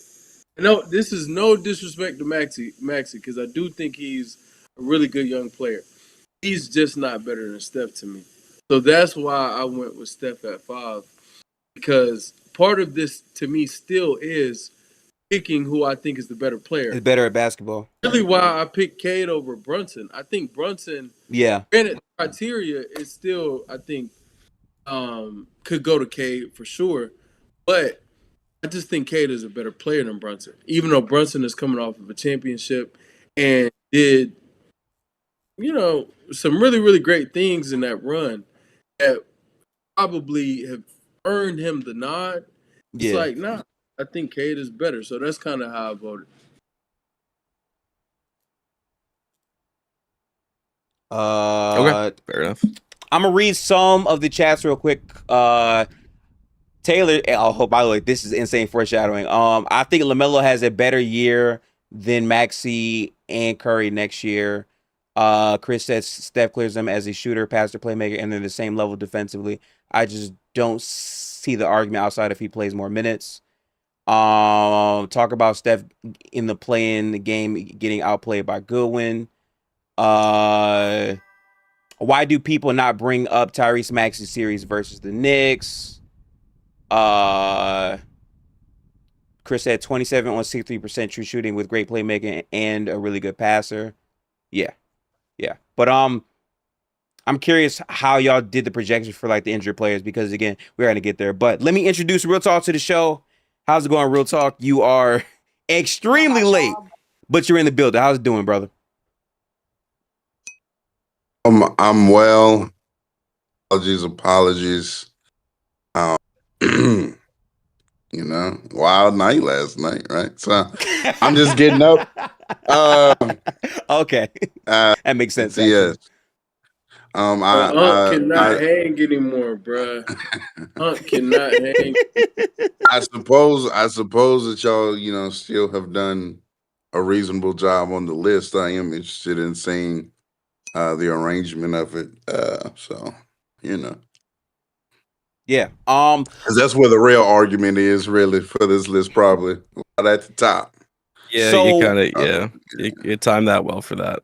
Yeah. So we talked about the DeRozan stuff with Denver. I did not pull up the video of Miss Swipacam dancing when they need him to play defense. We didn't do that, unfortunately. That is about to be the clip of the season already. Yeah, what made that so funny is not just him dancing, it's the Jokic, hey, I need some help, DeMar.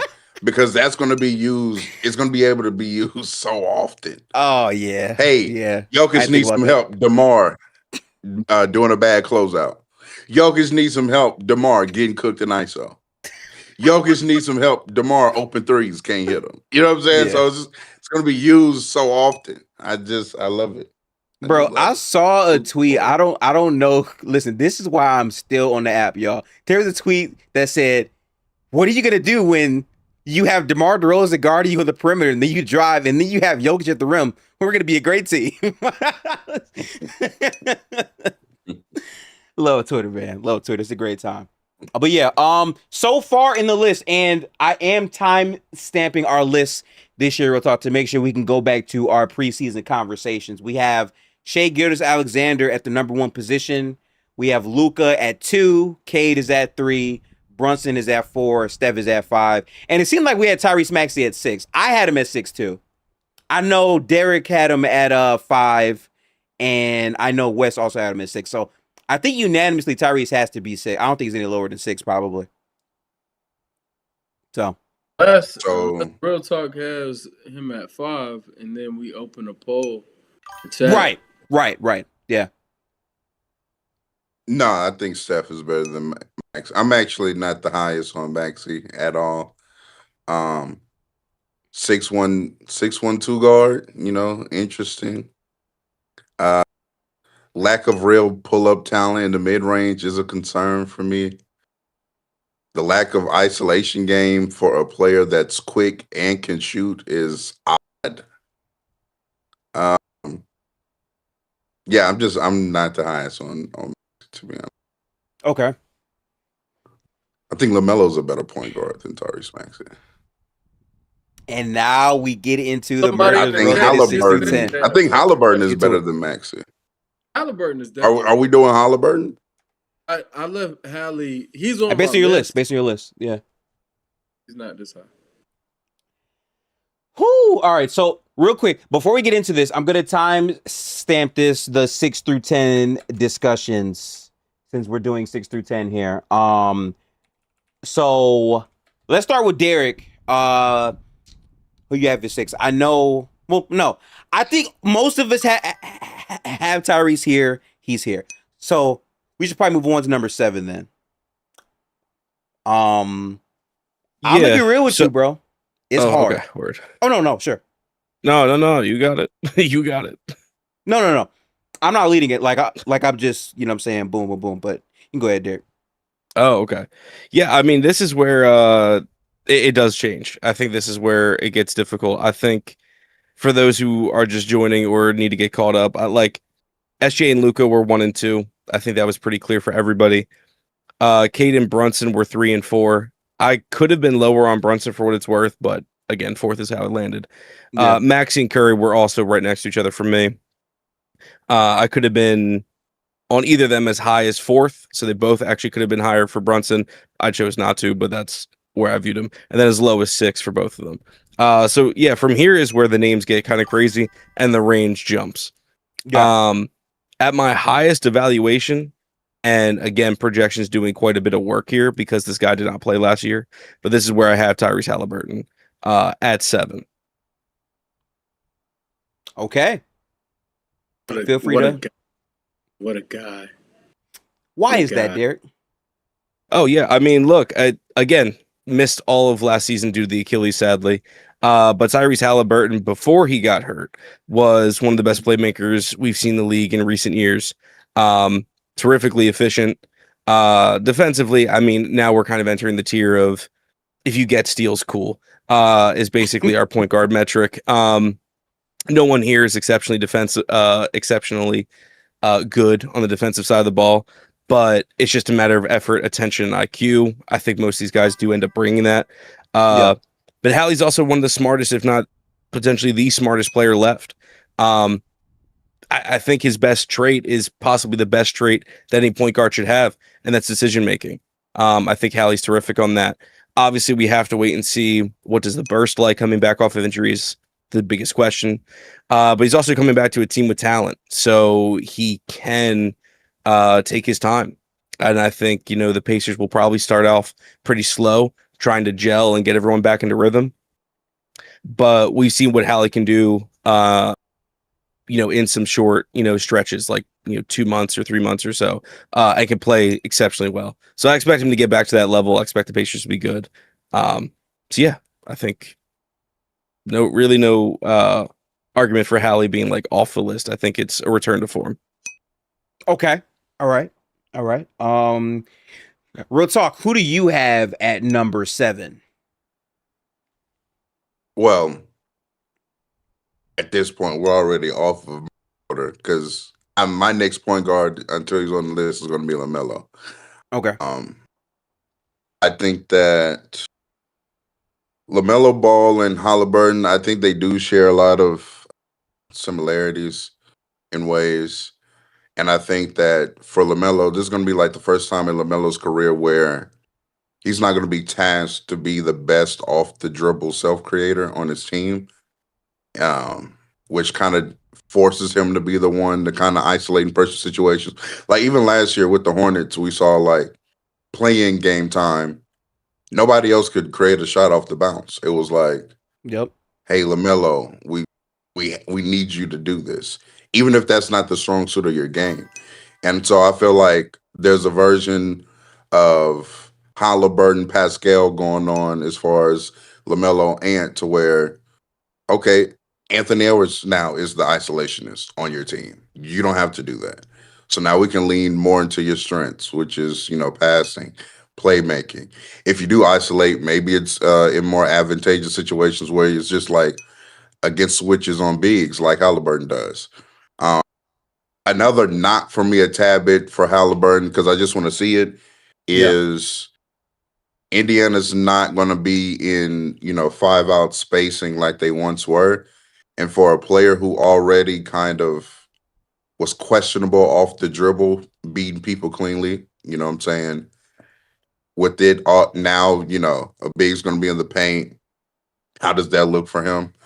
I just want to see what that looks like, because Halliburton was already not like a real bursty athlete off the dribble. And, with an Achilles injury, we'll see what that looks like. So that's kind of what edged Melo out over Halliburton for me. But I got Melo. Bet it up. Leans, appreciate the raid on Twitch. Salute. We are discussing some basketball. top 10 point guard list. Just for everyone who's tuning in on YouTube and Twitch, this is our current list. We have Shea at 1, we have Luka at 2, Cade at 3, Brunson at 4, Steph at 5, and Maxey at 6. We're currently discussing the 7th rank on the list. Shout out to my co-host Derek Stein of Not Just Dribble. Real Talk. His channel is pinned in the title, and my dog Wes. Wes, who do you have at your number 7? Which I think this could be some really good conversation. Loved your breakdown, Real Talk. That was good. Yeah, for me, it is Hallie. I will not bury the lead, but there's a familiar name that's coming up afterwards, so hopefully it doesn't ruffle feathers. But yeah, I have Hallie right here, man. I think that, granted, torn Achilles, I think if he's healthy last year, he's probably top 5. I think he probably overtakes Steph for sure if he's healthy. Okay. And it was just too much because I think that the tier does drop. So what about if Steph was healthy though? Like, because both of them dealt with, Steph didn't play a lot last year. I mean, yeah, fair, but Steph did play, and I think that what Hallie had done in that postseason run, and granted, it really the second half of the season and leading into the postseason and what he carried on in the postseason. Although he had very high highs, some low lows. That is quickly becoming one of the most overrated postseason runs in NBA history. But fair. Because I just spoke to the high highs and the low lows. Like I'm not saying he was like, Don Magic Wand or anything crazy.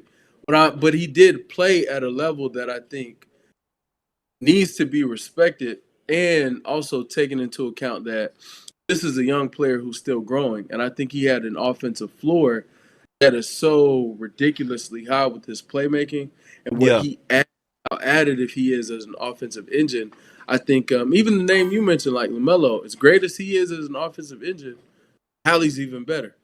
So if I take a guy like that and starting from a greater point, like I think, if we want to say, let's say it's a marathon, I think he was starting on his second lap as opposed to LaMelo being on lap 1.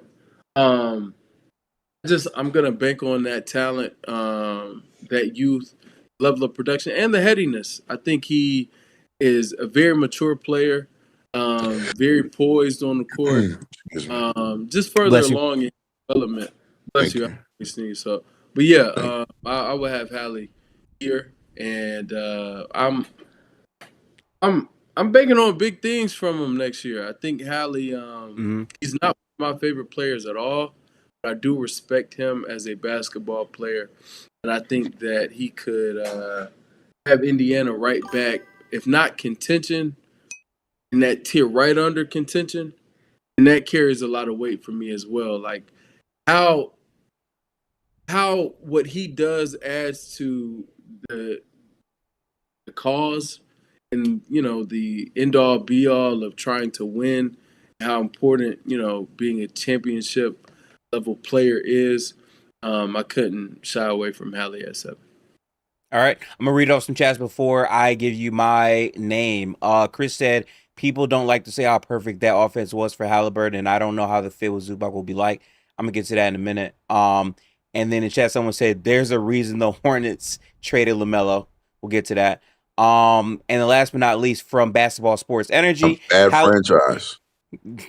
We'll get to that. Trust. He said Halliburton had a +10 off -3 defensive in those playoffs, and Indiana has had elite playoff offenses every time with Tyrese Halliburton. Okay. All right. I have Tyrese here as well. But this was something I actually struggled with a lot because I think I'm higher on LaMelo. I don't know what the consensus is around LaMelo, so I don't know. But I'm actually a lot higher on him on this Wolves team because this is the first time in his career he's playing for a great defensive unit, and their identity is based on defense. And I think this is the year where he could fully out just be a neutral, if not positive, defensive player. I also think offensively, having a go-to wing in Ant to score the basketball and the levels he's going to make Ant look better and rise him in the best player in the world conversation, I think LaMelo is going to really deserve a lot of credit for that because I think he's great. And again, this Charlotte Hornets team, as fun as they were, he was the core reason why in terms of being the offensive engine.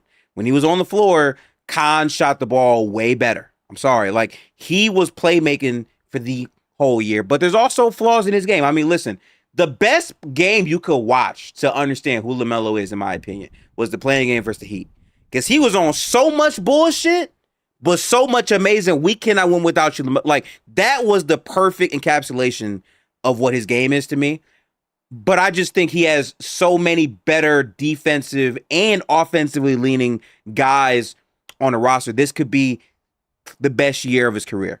But the reason why I chose Tyrese is I just think he makes less, I would say, mistakes with the basketball. I think while you lose the 5-out offense with Miles Turner, and that's a fair point, I think Zubac being able to set screens with a guy who is one of the better passers and playmakers in the NBA will create even more quality offense in spots.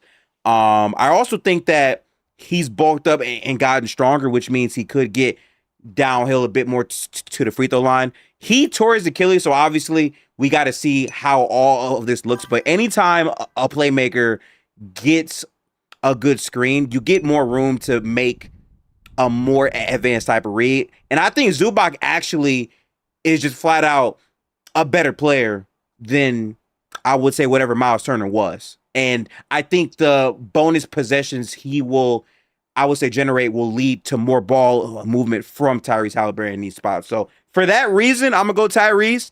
But I promise you, LaMelo was like damn near right there for me. But I got Tyrese Halliburton here too. So I'll put him. I think LaMelo for next year is probably going to lead to better offense statistically per 100 possessions than Anthony Edwards, because that's typically that's typically what happens with fast paced, very pass forward and one of the best passers in the league type guards who also score. You know what I'm saying? Typically, those guards lead to better offense. There's one that doesn't, and better than everybody in the W. Let them tell it. Doesn't do it at all. Okay, I like the shot. Okay, but yeah, so I'm going to be arguing against that because I still think Ant is clearly the best player on the team. Yeah. But typically, that's what that archetype of guard does when they're like actually good. When they're fast paced, good decision maker, great passer, good 3-point shooter, demands 2 at the level and pick and roll because they'll pull that shit from 30 and whatnot. Yeah, it's gonna be fun. It's gonna be fun. But when he does, people don't get it twisted. Anthony Edwards is the best player on that team. Now, I do want you to know, real talk. There will be nights where LaMelo Ball is gonna put up 27, 14, and 8. And the PRA is going to look crazy, especially if Ant shoots bad in that game. So that will be happening a lot. But Anthony Edwards is the best player on that roster. I mean, LaMelo will outplay him sometimes.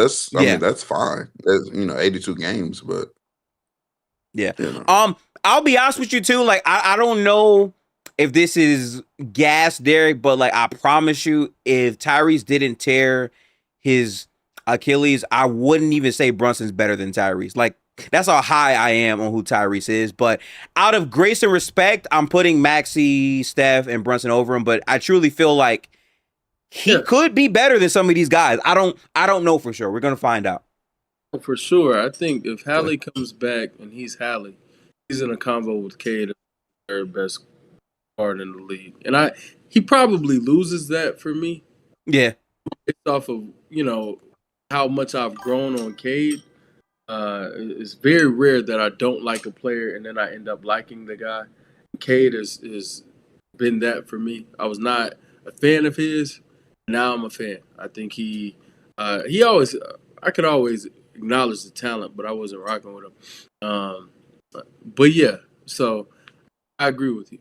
I think he's in that convo for top 4, and just who's the third best guard in the league if he Right. can get back to his level.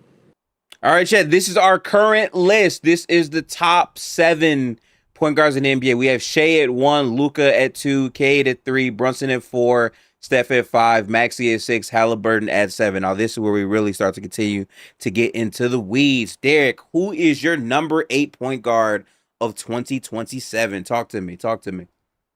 Yeah, this is a tier where anyone could be. For what it's worth, I had Hallie as high as 7 just because of projection. It was so difficult to put him over the guys that we named before. The lowest I had was Hallie was 9th. So he was a guaranteed lock for top 10. It was just, depending. The next group of guys could have been as high as 7 if I absolutely loved everything about them, and then as low as either 10th or off the list. This guy was going to make my top 10 regardless this year. This is obviously the highest I could be on him, realistically. I don't like him, and I'm not going to have a ton of fun, but he's in a much better situation, and I expect better basketball from him. And that's LaMelo. I have at 8. Still a fantastic playmaker. I think the finishing is going to improve. He's got more options to pass to. The spacing will be welcomed in Minnesota as well. I don't really see the defensive avenue. The whole good defensive point guard thing is there's very few that are actually good, because when you have the lion's share of offensive responsibility, you simply cannot dedicate that much defensively more often than not. And then it's just a level of IQ and positioning, and then also team scheme. So it's a lot of things that are team scheme is sort of out of your control. And then IQ, it's also a level that's the part of effort. I don't expect him to really try that much on the defense, but he'll get steals and stuff, which is like this whole crop of point guards is at. But yeah, LaMelo's highs are just going to be too high to really put much lower. And obviously the team is in a very competitive situation. He doesn't have to be the best player on his team. That's great. And yeah, I'm just curious to see what it does for his finishing. Great point. LaMelo's just never been a good finisher of the basketball, ever. And so this is the tough part of I have to see him, and I'm kind of predicting him to do things he's never really done for any level of long-term consistency.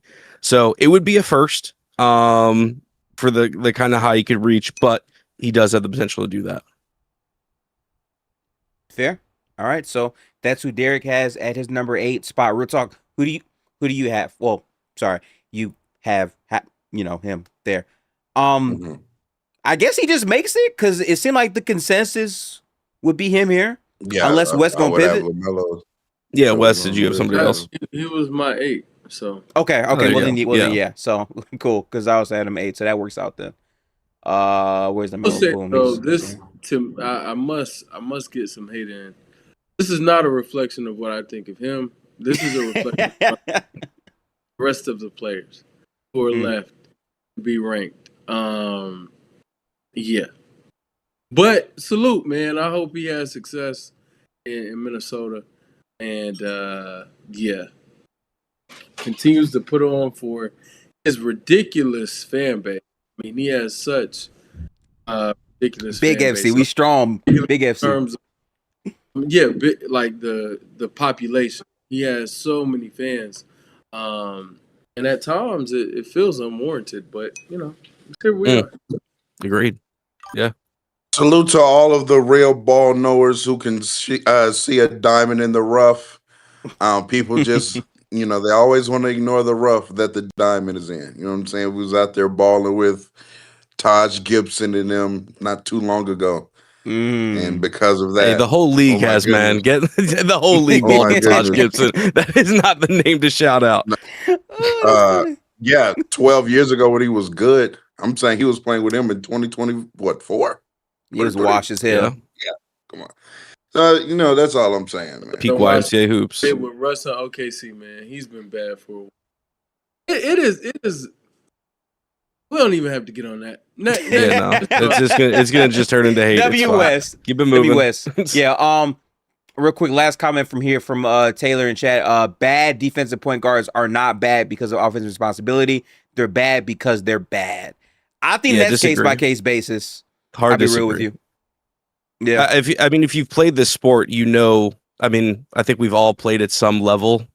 You've played like with good offensive players who are bad. Could they have tried harder defensively? Yes, but you also understand when they have offensive responsibility, there's less energy to put out. So when you say like there's good combo guards or there's guards that can play good defense, and there's a handful you can choose from. I'm thinking of a few.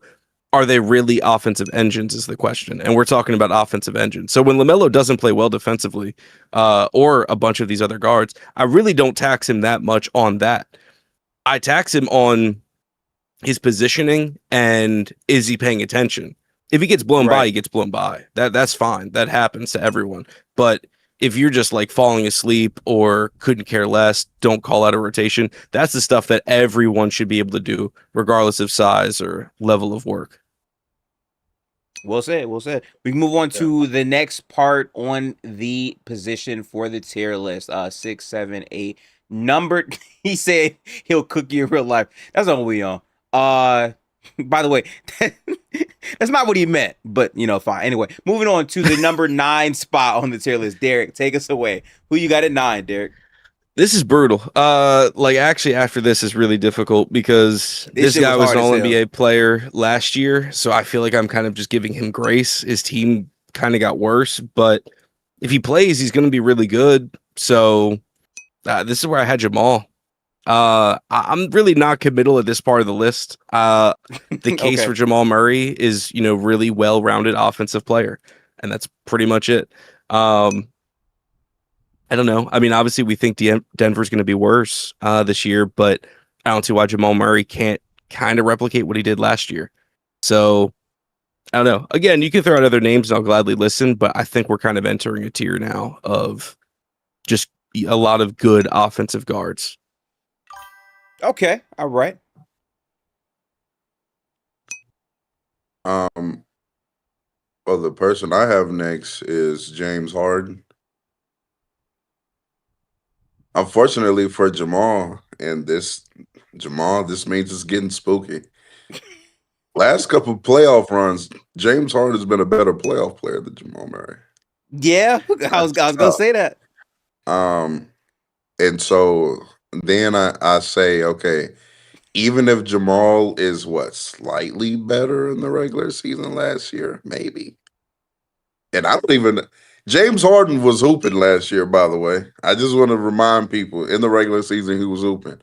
But Jamal Murray had a fantastic regular season last year. But is he going to sustain that level of play? To me, that was the best year of his career. He shot the ball incredibly well last year. But James Harden is still one of the best regular season guards in the league. Number one, he's going to play the games. We know that. James Harden is going to lace him up and he's going to play. And he's going to still be one of the best pick and roll players in the league. He's going to still be one of the best interior passers in the league. He's going to still be one of the best isolationists in the league. And he's going to still be one of the best playmakers in the league. That's just what James Harden is. So I got James right above Jamal. All righty, Wes. Who you got? Because this could get really interesting right here. No, I'm locking step with real talk, man. I have pretty much everything he said. I agree with. I think that this is an indictment on a Jamal Murray more so than. But I mean, it's also praise to Harden, the fact that his longevity has reached this point. Like we were talking about Steph earlier, and marvelous Steph has been able to do from a longevity standpoint. Well, same applies to Harden. Yep. He is he's a model of consistency, and he's been able to reinvent the game. Although there are very few players I would, rather face in the postseason than him. Hey, WEJ, appreciate that, bro. Is free money to me in the offs. He is just great eats. But that said, this is what it is. I think Jimbo is. I think he's the pick at 9, and I think that for nothing else, he is just. When I think of the word point guard, think of the position. For the rest of the guys left, there's only one other guy who I think could be in a conversation in terms of how you play the position and what I would want from them, and that's Garland. And I just Garland is in these talks, so it was pretty easy for me to go Jimbo here. All right. My person at number, what is it, 8 here, right? No, we're 9. Oh, 9, sorry, yeah, and 9. Yeah. I also have James Harden, and my reasoning is that I think people legitimately forget what we saw from Harden last year. Like, I love Wes. Like, Harden on the Clippers was outplaying Kawhi before he got traded. And I feel like people like don't really remember that. Like, Harden had a game versus the Hornets. I'll never forget it because I was at work, bad Wi-Fi. It was versus the Hornets. I was watching it, and Harden was frying these niggas. And I'm like, this is insane what I'm watching. And then he got traded, and then like he does the I got to fit in with Donovan Mitchell, give him the ball, all that type of shit. And then in the postseason, I mean, Harden wasn't that far away from Donovan Mitchell. I would argue he probably outplayed him in the Raptors series. I think you could argue that. I just think that Harden was the piece they got that pushed them over the hump to make a conference finals. Now, granted, they got shit on all conference finals for sure, but they made it to the conference finals, and a large part was his pace and his overall availability, even though both the guards had some pretty bad variance in the postseason. Harden is the definition of you know what to expect. Like, he's going to play the games in the regular season. Like, I know what it is. I know I'm going to get a guy who can handle the ball. He's going to really pass the ball well. He's going to play 65 plus games. He basically doesn't get like severely injured. Like, you know what you're going to get. The ceiling might not be as high, but the floor is very consistent, at least in the regular season. So I lean Harden here too. That's fine. By the way, I'm not going to contest it. I will say though, like, I think we're misremembering Harden a little bit from last year. Okay. And the reason why I didn't have Harden is just off of projection. I just think, again, everything that Wes is totally right. Everything we said about Steph can definitely play to work with Harden for being an anomaly this good for this long. But Harden kind of stunk in the offs, and I think D-Mitch had like D-Mitch laid some eggs for sure. And it was more disappointing because we expected more out of D-Mitch, as we rightly should at this point at both of their careers. But Harden wasn't great, and I will say, to the point about the Clippers thing, Harden was hooping, trying to make the most of not a great team with Kawhi not being there. But there were some like out of the mud hoops from Harden. I think when he got to Cleveland, that like little break before the playoffs is when we saw Harden like really hoop, and it was looking great. To Murray's credit, he played 75, which I get is kind of an anomaly for him, but he was like thoroughly better the entire season. I don't think it was particularly that close. I think Harden was doing really good. I think Murray was like pretty clearly great. I think Harden on the Clippers was better than Murray, but then when he got traded, it was Murray all the way through. I disagree. I mean, I get if you're like just doing the Jokic tax, that's fair. But Harden was doing like 5 turnover games, chucking up tour dates, muscling to wins, which again, that's still credit. You're still hooping, but there's levels, you know what I mean? So like, I don't know. But shout out to Harden. We know what it is. And yeah, the facts. The fact he can just play, that he's like an easy pencil in 65 at this stage, that's honestly really impressive. Yeah. Fair. Are we considering Kyrie Irving a point guard? Yeah. I did. Yeah. Okay.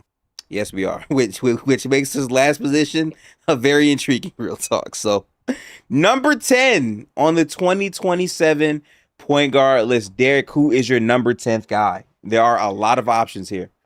There are a lot of options. It's funny. I want to hear Wes's too, because he mentioned Garland as one of the other guys outside of Harden at this point that could play the position. I think there's one that wasn't mentioned, and he might just not make the list for anybody. So I know now exactly I'm what you're talking about too. Yeah. And like he was an honorable mention for me. He didn't make mine. Because number 10, I am going Kyrie Irving. Again, same thing as Hallie. Unfortunately, missed the season due to injury. Coming off of injury, especially older, like Kyrie is, it's tough to predict what he'll be. But I mean, when he plays, he's an offensive maestro. He's still terrific, effective at all levels.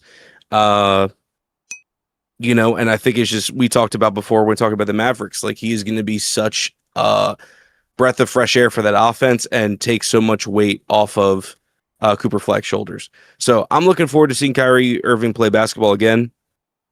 Again, I think we're at the tier of like, it's going to be games argument, and then it's going to be, what are they going to do long term? I know Kyrie Irving hasn't had a great playoff experience in recent history, but I don't think the Mavs are sniffing that, so there's nothing to worry about.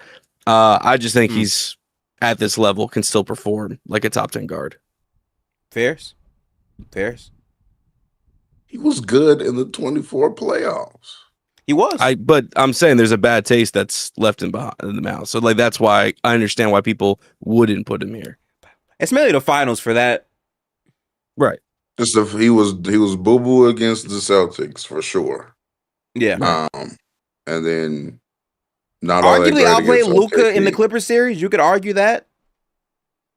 I mean, he did. He was their best player. And then that's what I thought too. He hooped against Minnesota. Now Luka, did what he did. So, but yeah. Well, Kyrie had a couple of like not great games in Minnesota against Minnesota. That's the thing. Mm-hmm. Yeah, like that's the thing. Like like every other point guard on this list, everyone has like a couple of like no-show games or games where they kind of took their foot off the gas.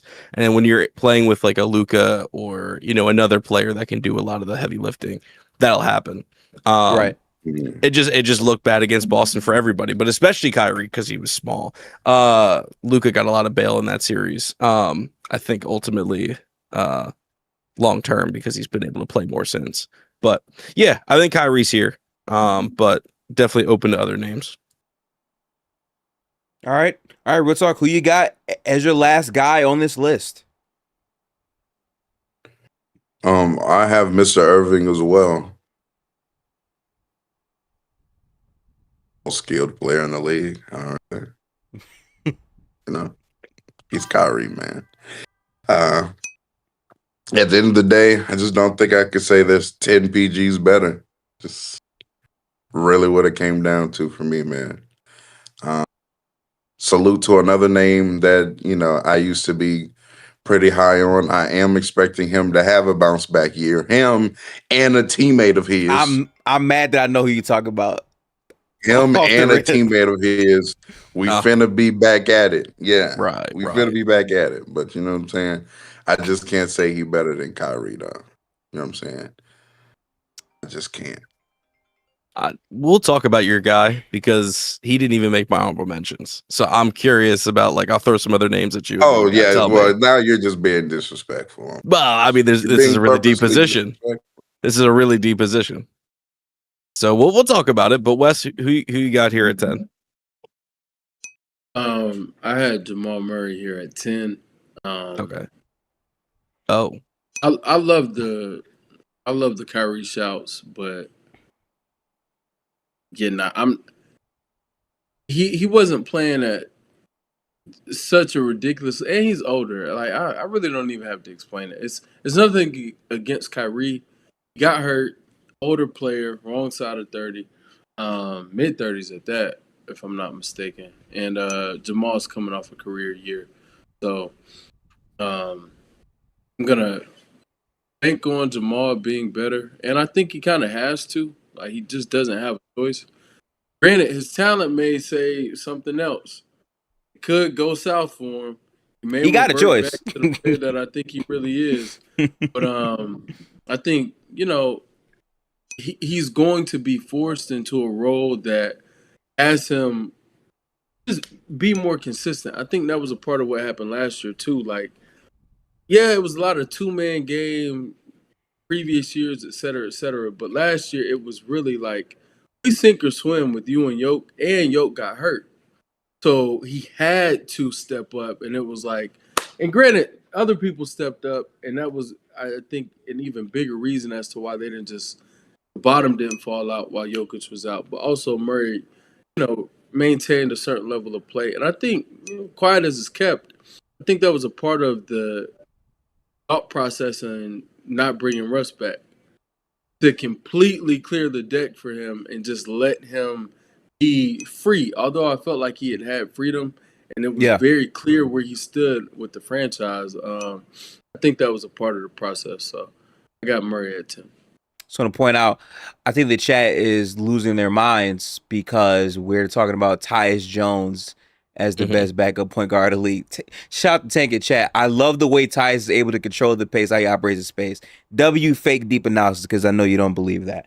All right, man. I'm gonna keep it real with y'all, bro. This shit was hard for me because I genuinely think Kyrie moves me more. I'll just be honest about that. But based off the criteria, and off of the situation, I just think Jamal Murray is gonna probably output more value because Denver's gonna be a playoff team. And also, I think he legitimately played like an all NBA player last year. I did believe that. I had him on my third team. I think he was deserving of those honors. Now in the playoffs, I don't know. Because as soon as we got to the playoffs, shit got really spooky. I do think though, Kyrie in Dallas does make Dallas a more competitive team than people realize because of their overall infrastructure, and I think he will enable Cooper Flag to play better as well. But I gotta go with Jamal Murray, and I'm not proud of it, but I think he's here for me at number 10. Well, I guess that does put him on because I totally just said Kyrie at 10. Like I didn't say Jamal at 9. So yeah, right. I guess Murray is 10th. I really want to put Kyrie over him, bro, but hey, fair. Yeah, honorable mentions. Hold on. It's gonna be tough, man. Is Jimbo not here? Oh yeah, my fault. Put Jimbo. Yeah. There it is, right there. It is, and that is our top 10 point guards. Honorable mentions is very interesting. I listen. I'm a freestyle this. I'm not gonna put it in no order. This guy is a sleeper. He's not gonna be on nobody's list, so that's a part of why I did it. I think Kobe White's gonna have a breakout season this year. I think the shit that he was doing at the end of the season for the Charlotte Hornets and the fit of how he plays, I think he's going to look like a really good guard this year, especially because there's just so much shooting around him still. So, honorable mention. He's going to average an efficient 22. Salute to him. Okay, so I guess before we continue, like, is Kyrie our first honorable mention since he was like number 10 for some of us? Yeah. So I guess two of us. So I don't know. I would say my list he is not. My list he is not. I misunderstood the assignment. I thought we were ranking the top 15 and having 3 honorable mentions on top of that. So okay, I see. Yeah, reading is fundamental, guys. Chat, don't ever forget that.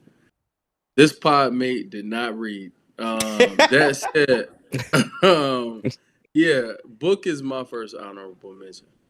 Oh, okay. That is another name I had in my honorable mentions. Is Devin Booker. So where he falls in. Book is a PG? Yes. This dude. Yeah, he played. Hey, remember when Wes just said reading was important 15 seconds ago? Yeah. That was also that goes for everybody, man. In the chat, I think, right? Yeah. He's that point guard this year. Yeah.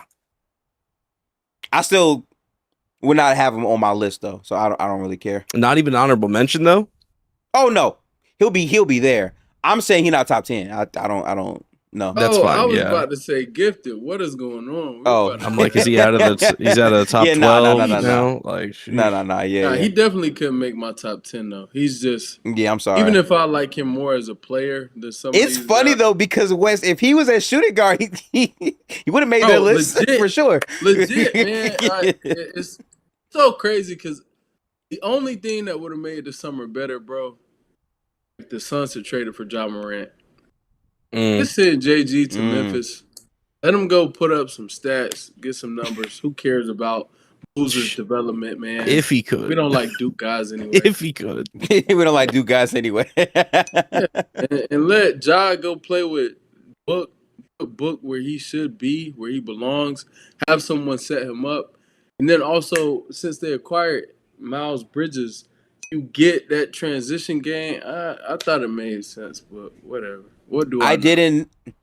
In chat, I'm seeing a lot of conflicting reports. Chris said, "Is Dylan Harper 100% a point guard? Because if he is, he should be above Harden." I don't know about the roles and the stuff. Nah, no. No. Nah, Like, you're all not right. doing that. I'm not gonna cap. I hate to say this because I love watching it in real time. I think Dylan Harper is starting to become one of the most overrated players in the league because the moments are phenomenal and fantastic and great. In terms of a full 82, I don't think I don't see that. He's not. Dame He's not also- starting next season. He's not starting next Yeah. season. That's the problem I with mean, that right there. he should be though. I will say that. He should be. Well, that's The only why we thing gotta on that chat talk would've been about so it. But perfect if he had just replaced Harden. Just matter of fact, go Yeah. edit that. Hit backspace a few times on Harden and just type 3 letters. 3 letters. FOX. That's all you gotta do. I promise you that will be a perfect stat. It will be a perfect one. Perfect Man. one. His harp is better than that, sorry guy. But nah, I ain't rocking with the Harden take.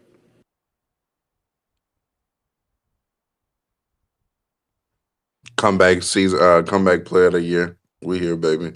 Comeback player of the year. He Okay, played. well- Come back from just being sorry. Yo, Comeback yeah, player of the but year. he's trying to convince himself of that, by the way. Oh man. No, I do think he's trying to get underrated. It's cool though. You know what I'm Yeah. saying? We had a bad little Yeah. run. Damn my ankle being hurt. That doesn't affect the basketball player. Damn, my layup being broke. Hopefully. I mean, Ooh-wee. Yeah, I mean, if our ankle was good, we would have just dunked on that bitch ass nigga, really. But Or just don't dunk if your ankle's not good. you know, Bring the Right. ball Yeah. up. nah, bro. We No? ain't seen Stop taking Fox. bad We ain't jumpers. seen Fox with that level of athleticism in 4 years, bruh. 4 years. Yeah, I I think it's been mean, 4 years. He said dunking Yeah. on. We ain't seen Fox just jamming Fox on did that- people like that. Fox in did 4 that years. in I would say 2023, right? Yeah. yeah. I mean, but Wes is. We not got a that couple far off. posters in 3-4 Oh, 24. yeah, yeah. Same difference, gang. We got a couple in 24. Say We got a shit, couple in tight 24. shit. Tight shit. Yeah, So, yeah. okay, do we just keep throwing out some names in the meantime, and then we figure it out? Oh, well, Yeah, we not consensus on book. Who did you? I'm the I'm only one who had I'm Book with at- you on Book. Book is one of them. I'm for me. consensus on Kyrie. We're consensus on Kyrie. That's fine. I'm consensus yeah. on Kyrie. I think Kyrie should make honorable mention, so I'll put But I'll him there. just say We can do 5 I people had for honorable Book, mention too. Kyrie and Garland. Those were my 3. Okay, bet it up. But now that I know that Devin Booker is in the mix, he should have been in the top 10. Yeah. No. Who's he over? Yeah. I mean, he's better than Harden, I think, but I He's a don't better even As think. a point guard, though, not at the yeah, position. play the position. I don't even think he's a better player than Harden right now. A better player. He's better than James Harden and Jamal Murray. I agree. Amen. I just don't think he's a better point guard than those guys.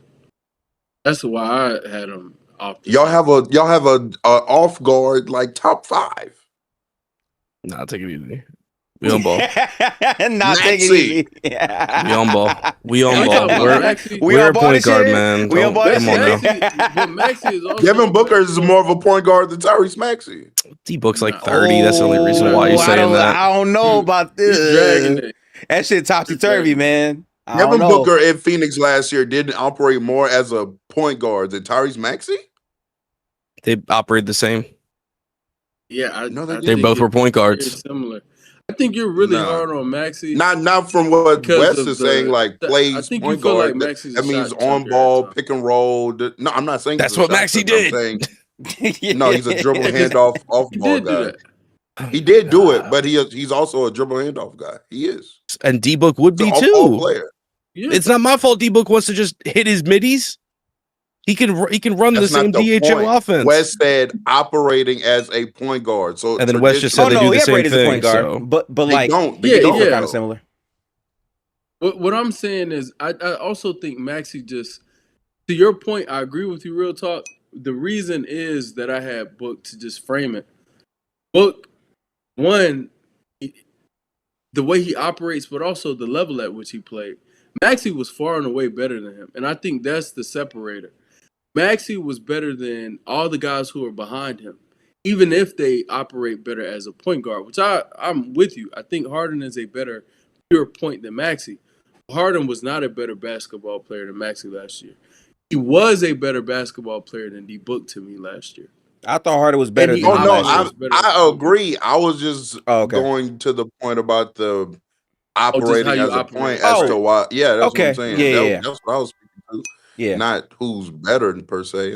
Yeah. Well, I think Devin Booker is better than Tyrese Maxey, to be completely honest with you. But Oh, I I'm can't go just that not far. high on Hey, Tyrese. everyone You're can on have a your bad own. take. You're on your own. Hey, everyone can have a I bad hear you take. though. That's I hear fine. you. I hear you. But The Maxey talk gets Derek in his feelings. It is what it is. Maxey's Just not like that good. just like Fox W needs to be Rage, a mate. comeback from being ass player of the year award. I feel Yep. it. Yeah. Yep. Oh shit. Ooh. I Wait, mean, I'm not bothered. He in was ass. chat, So what It's I not- do about it? in chat, basketball sports energy said Book is also a good defender, by the way. Alrighty. Out the mud. All right. Let me think about. All right. So listen. I'm gonna just say his name. I was not confident to put Trae Young in my top 10 because I keep saying he gonna have a bounce back. Now listen. A lot of shit happened last year. He got traded. He played pretty good on the court, I think, for DC, but he barely played. So I can't really put. Yeah. How many games did he even play last year? Not that many games, but I'm saying with he didn't play played second half five. at all. Yeah, Yeah, right. like, I was like Hey, 4 or 5. I was gonna say, 3 did games, he something like that. appear? Like he was he had solid in 5 though. He was hooping in that 5 though. 15 Hey, and I 6. just know. I remember a guy named Jeremy Lin who was solid in a stretch of games too. Man. Oh wow! No. Pull up the minutes there because he didn't play that many He played minutes. 21 either. minutes. Yeah, come on, Yeah. light work. I'm saying, why are we even saying it? Yeah, nah. I think 'Cause Trae I look good this year though. I had Trey in an honorable mention as well, but I have Okay. Book, Kyrie, obviously, Jamal, obviously ahead of him. And I was the conversation I wanted to get to is Real Talk obviously brought up Fox, West brought up Garland, and Garland's. I think I don't Garland's know what to good, do too. with him. I don't know what to do with Garland either. He's good He at the played sport. well for the Clippers too. He Y'all was are sleeping, bruh. he was I'm really good for sorry. the Clippers though. He was Y'all really good are for the Clippers. sleeping, I agree man. with you on that. I Health. like in respect to Trey for what he's done in the league. There's no way I could comfortably after last season. 2 players who were both hurt when they played. Granted, shorter window. For I ain't gonna lie, Trey shit was bad. Trey. It Yeah, was but tough. Garland played well, and new scenery, new opportunity, and a player who also the year prior he played exceptionally well. He was low key better than the year prior. I think can agree. Garland is just falling so out of favor for. I get it. He's little and he's injured. I get it. But in terms of how you play when you are healthy and available, I think he's clearly better than Trey at this point. But that could be some gas. In trap, because Chris is a New York fan. He said, "What has Trae Young done in the league more than a lot of these point guards?" Yeah, Trey's done plenty. That's not the problem. The problem is, can he get back to what he once was? Like, because that's the problem. If we took Trae Young's peak before a hip injury and the team falling apart, and also the way like basketball's played, like it is crazy. It's funny. I think Eli actually made a post about it before, but discussing how like high pick and roll and the way Trae functioned during like his playoff runs from just a handful of years ago. It's like it's not the same at all. Like the space is different. How like Biggs dive is different. It's pretty crazy. So yeah, like Garland and Young to me are very similar in like both at their peak. It's different, but Garland clearly can get to that quicker than Trae can. But it's quite obvious to me the Wizards are way better than the Clippers right now. Way like better. Garland's kind of in hell. I'm sorry. That's a big reason why he didn't make my list. Oh, Wes might disagree. Okay, I'm listening. I think the idea of the Wizards is great. I don't want to go too far. I feel like people are going a step too far with the Wizards, just penciling them in as if they're going to be something for sure. I think there's a lot is in flux over there. Granted, yes, you got way more talent, but the organization has a commitment. To me, if they want to be anything that is worthwhile in 3 years, the commitment is AJ. Right. That's absolutely the commitment. I'm not sacrificing any debt, and it's not just him. It's depending on what you think about Trey Johnson, it's Trey Johnson, it's Alex Sarr, it's I said Bilal Keyshawn Coulibaly. George. See what you still have from him is Keyshawn George, etc. Right. So I'm not sacrificing development at any level for a washed up AD, and not washed up as if he can't be a good player. Watch your mouth. I'm fixing it. Right on cue. I see you, Wes. I see you, Wes. He had to press that button. I could see Wes. I could see it coming from Wes, and I could see it coming from Real Talk. Absolutely, yes. Yeah, like I'm just not doing it for a guy who potentially may have 3 good years left and maybe 1 or 2 like great, and then a guy in Trey who, again, I think he could fit the timeline. I'm not super mad at the Trey edition, but it's just I think they could still be bad. Is all I'm saying, and I think the Clippers.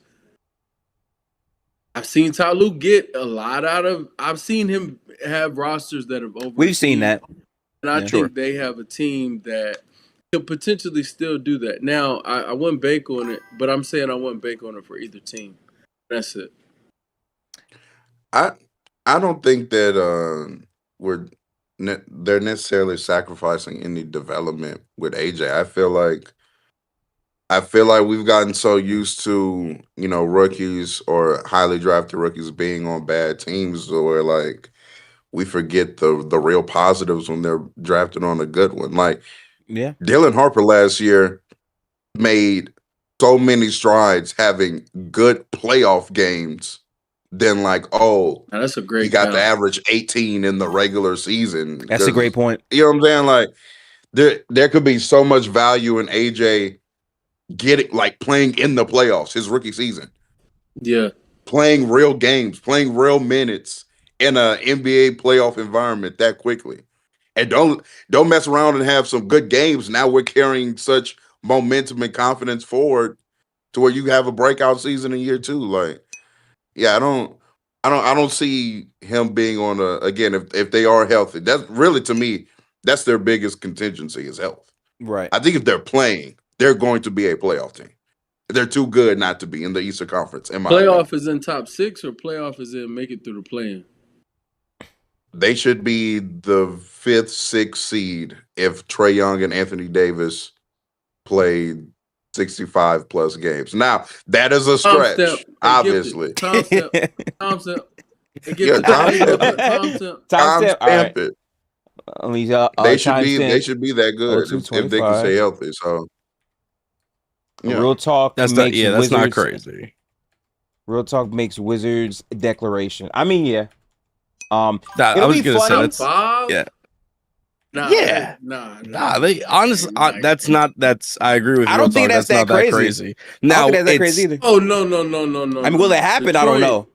I don't even have to look at my phone. Detroit, Cleveland, Boston, Philly, New York. Yeah. It's not about Miami. It's not about are their teams better than the Wizards, which all those teams you are listing are better. God, Detroit. But no, but all those teams are better. But it's about health and just random situation. That's why it's not crazy for Washington to end up there. And that's why I'm not looking forward to the seeding stuff at all. Correct me if I'm wrong, Real Talk. Mm-hmm. Did you say should or could? He said should with health. Yeah. I'm out. He said should with health. I'm out. List your teams again. List your teams. List your teams. List your teams again in the East. Detroit, Knicks, Cleveland.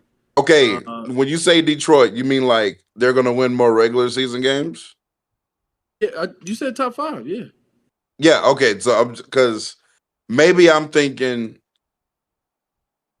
Detroit's not that good, y'all. They're really not. I agree with you. I mean, I agree with you. I think their floor is something that they can bank on, and they're going to win games with the defense. They just are. If they are going to win, they're going to still win games. They are going to win. That's my think about that. Maybe it's not a should be 6 because those teams can win a lot of regular season games. But I will say, I think they're probably one of the 5 to 6 best teams in the conference. That's what I'll say. So like, I'm gonna point out the problem with this, right? I can't wait until we get through all the players and we start to actually see the conference. Because, bro, I'm telling you, there's dead ass like 10 playoff teams in the Eastern Conference. Like, we didn't even mention the Pacers in that. We didn't mention the Magic, who I don't know what the fuck you're doing with the Magic, but it's like so many teams We never need to overall in mention general. them again. I can't lie. We never need to. I think, truth be told, I think feel if Trae Young and AD are who we think they are, playing to a level I think they can get to, I would pick them in a series against the Celtics. ooh, that's a hot one. I'm not that on the Celtics this year either.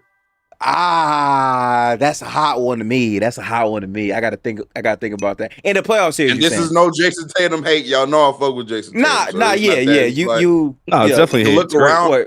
You look It's hate, around at the rest of that roster, and it gets. I mean, to me, the pitches are slim.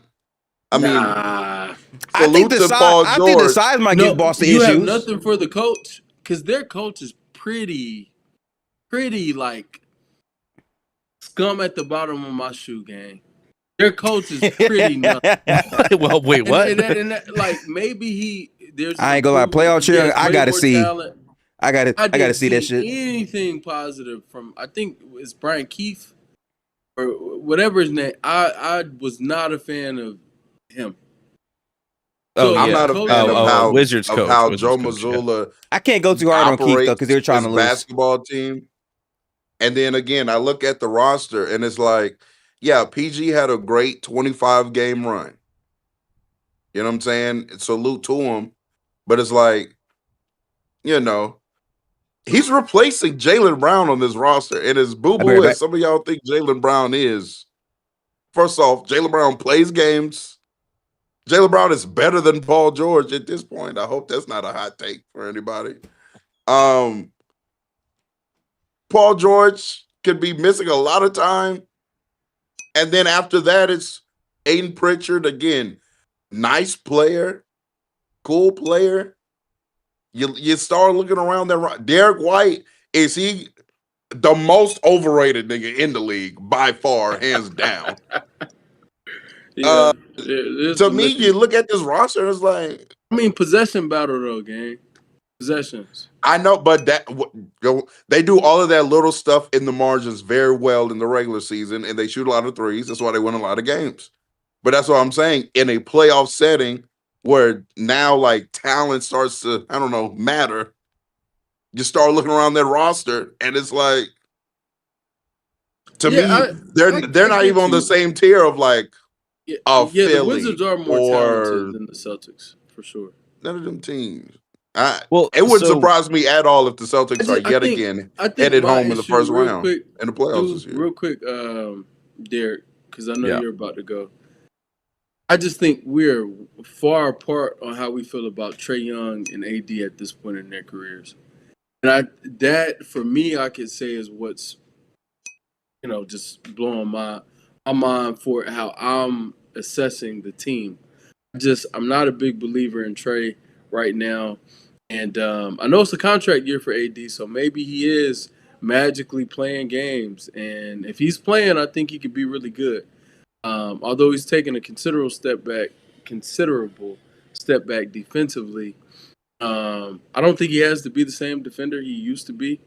And I don't think he's bad at all. Like, he's still a really good defender.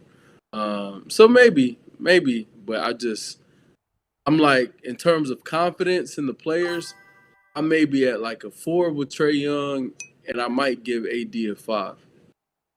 5-6 for AD. So that's why I'm like, nah, I can't see it. But go ahead, Derek.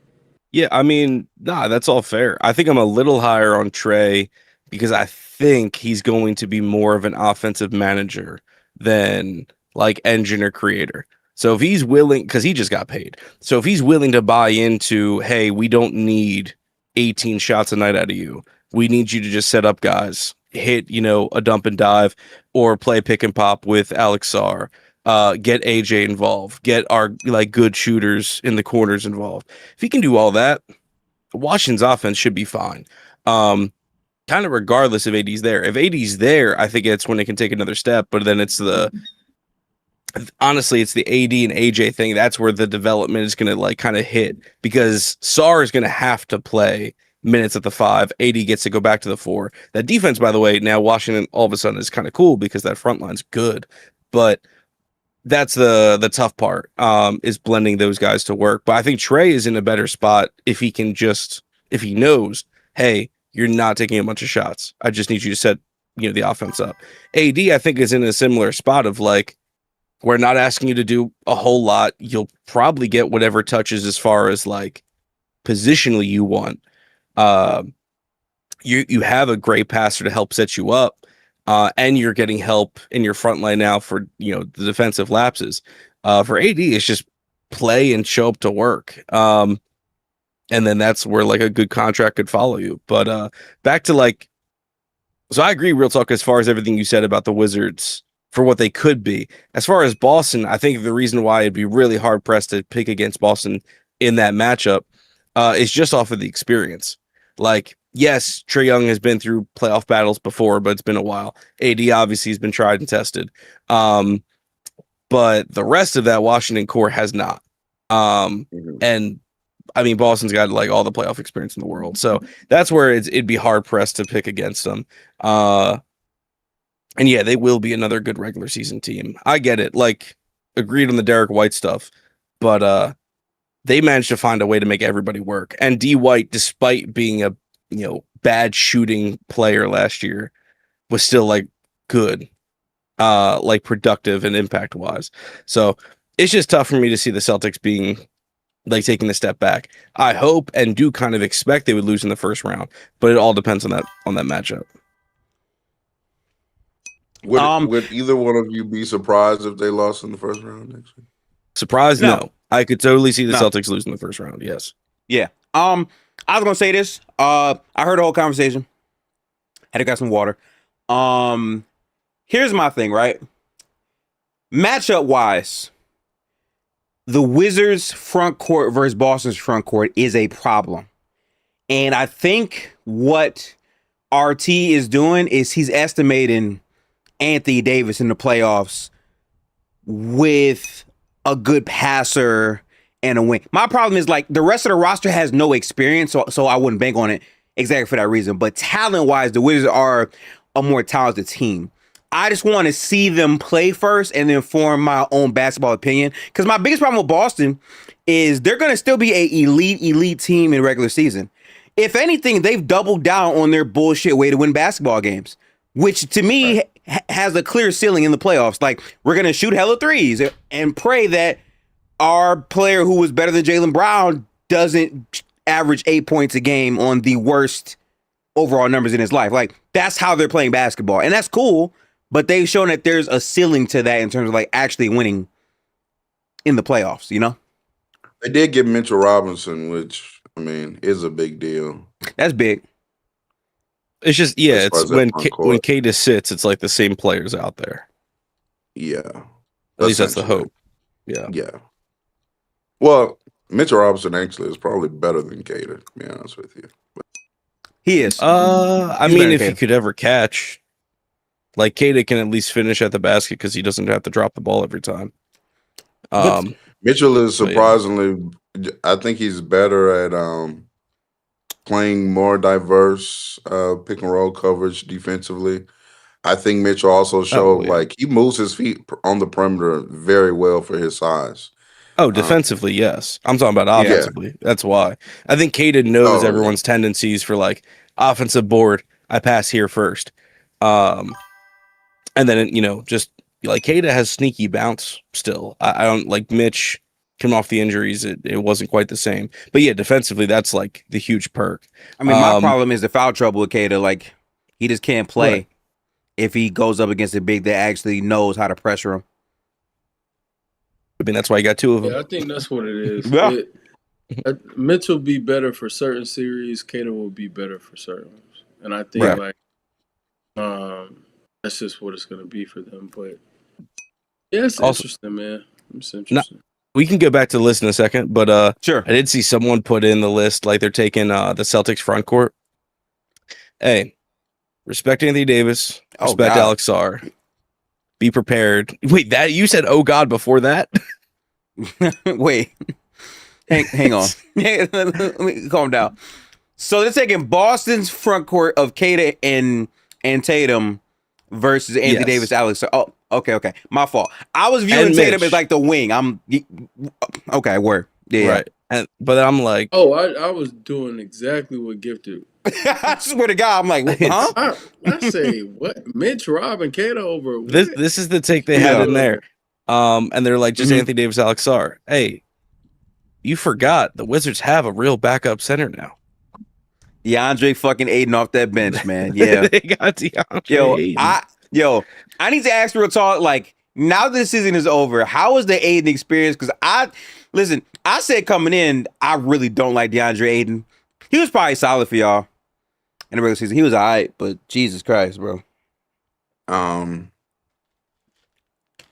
mean, what I have to say about Aiden really isn't like appropriate. So Nah, say Perfect. yeah, That's cool. I mean, he's just like whenever he did the stuff we needed him to do, hey, stop short rolling because we don't want to pass you the ball for you to shoot a free throw line midi.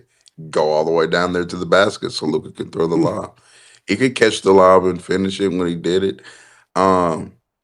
He's just one of the softest NBA players I've ever witnessed in my entire life. Yes, he is. So it's just like, again, that's why nothing I have to really say is appropriate because it's not even like he doesn't have the skill set to do. He has the skill set to do a lot of stuff, but he's not a man. I'm so tired of PC real talk, bro. I'ma say it. I called the nigga a loser. I said last tier list. I don't believe in him. This is not gonna end well, and all of that can't. Now, granted, it's not all his fault, but my God, brother, there's no way an article leaked, and I think February talking about, oh, Aiden's brought in now. He understands he's not the guy. Why are we seeing this in February? like what's going on? You know what I'm saying? But hey, I will say this for him though. He got to be the best center in a playoff series because that's how bad shit Goon was. So salute to him for that. That's when I officially I was holding on by the littlest, the tiniest of threads with Sengun. And off then it's shit, like, bro. oh, you're getting plowed by DeAndre Aiden. Oh wow. This is crazy. Yeah, I'm so good off Sengun, man. All right. Well, we've been here for a while, so we can finalize our point guard list here. We have Kyrie. I think the next name should probably be Booker. Yeah, I think D Book's got to make it. Okay, so we put Booker here. Okay, 3 more spots. Probably Garland. We're doing Damian 3. Lillard. Oh, Dame. We didn't do Dame. You're going Correct. to 5. If we're Yeah, going we to are. 5, Are we doing 5 honorable mentions or 3? Oh no. So like all of us individually do 3, but like for the list we do 5. That's why we have 15. Yeah. Right. Gotcha, brother. Word.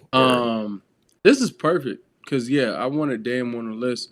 He was on my list, like I told you I did 15, and then Damn, I don't even got Dame on here, bro. That's crazy. Let me add Dame, bro. Hold on. I mean, yeah, I didn't have Dame at all because I have no idea what to expect for him. He's 36, coming off the injury. Yep. I mean, I love Dame, so respect. So I'll put him on there. But yeah, I mean, that whole Ja thing, man, just like it's bad, bro. Absolutely soiled my excitement for Portland. Man, I think John's Henderson's about to probably win traded. 6 man of the year, man. 6 man. Does he know that? I don't think you he tell knows him that. that. I don't think he knows He's that. willing to play any role in even if they start. I'll I don't believe know. that for I a feel like it's gonna be cool. You know what I'm saying? Now, is it gonna be like, oh, we can really win something with this? Nah. But John Dame, you're gonna have really good point guard play for 48 minutes of a basketball game. We agree really on that. Really good as a stretch, brother. Really good as a stretch. Well, because we got Scoot. We got Scoot and Drew. So you're right. We're going to have 48 minutes of good guard play for sure. Wait, are we saying John Moran doesn't provide good guard play? I don't know. It's the really word. It's just the really word, bro. No, I'm saying I don't know. Oh, Because listen, I seen John play last year. big thing. Whew. If Like, he's still confident. shooting, if John Moran is still shooting 29% or 30% from three, it's a wrap. I'm gonna just say I don't know. So And that's and I fine. want to say this. I like Demetrius, man. I'm pulling for the kid, right? But when you get to level, and it's kind of like how I felt about my favorite player who was, ridden off into the sunset. But there was a point where it was like, yo, if you're going to be worse than player X, I have nothing for you. Ja, if you're going to be worse than Ty Jerome, I have nothing for you, brother. I have nothing for you, gang. I have nothing for you. And that's kind of where I am with him. Like, I'm rooting for him. Like I said, I like him. I think he was a hell of a player and can get back to that. But I think a responsible franchise probably takes Ty Jerome right now. And that's scary to me. Yeah, Sounds Wes, real Love it. your guy was resilient, and that's what Ja has to show. That's why your guy had the career he did. We need to see if Morant can be resilient. If he can, there's hope. If not, Godspeed, soldier. Yeah. I think my next name probably. Then now that I look at who's here, probably Keontae George. I think he had a great year last year. Did we put Garland on yet? Nah. No, we did. I'll put Garland on I'm first. gonna I'll put go with Garland. that. Yeah, I'm putting Okay, Garland. Yeah. Keontae. I think Garland for sure. And Wait, then, is like, Trae out of these Young on last there? Yeah, Oh, no. I would go Trae. We didn't over put Trae Keontae. I'll I go would Trae over. Yeah, fairs. No, I mean, real talk. That you gonna fight for your guy? No, I'm gonna let you heathens stay sleep. Nah, don't do that. Don't do that. I hate when he do this shit. Okay. No. Yeah. I hate when Let he you waits heathens stay asleep. after it's done and be like, "Yeah, I was up there fighting." Are you fighting for your guy or not? Didn't lift that finger. You can No, fight. I promise you can fight. I'm. He's smarter than I have that, an open bro. mind. He not fighting losing battles, bro. That's a losing battle, bro. I don't think it's a losing battle. I think last year was good for him, actually. I think last Okay. year was good for him. It wasn't. It wasn't. We just say we hope we grow from it. Don't say it was a good year for him because it wasn't. No, it was good for him. Oh, shit. I think Man, no. He was getting his prop. No. When you lose like was getting $300 his prop off of a of bad the, bet, you say I what's it learned called? from it. You don't say it was good for me to lose it. No, it's not the same. Just was say good we're for him. coming back. Just no. it was good for him. Okay, you don't tell me how to start my soliloquies.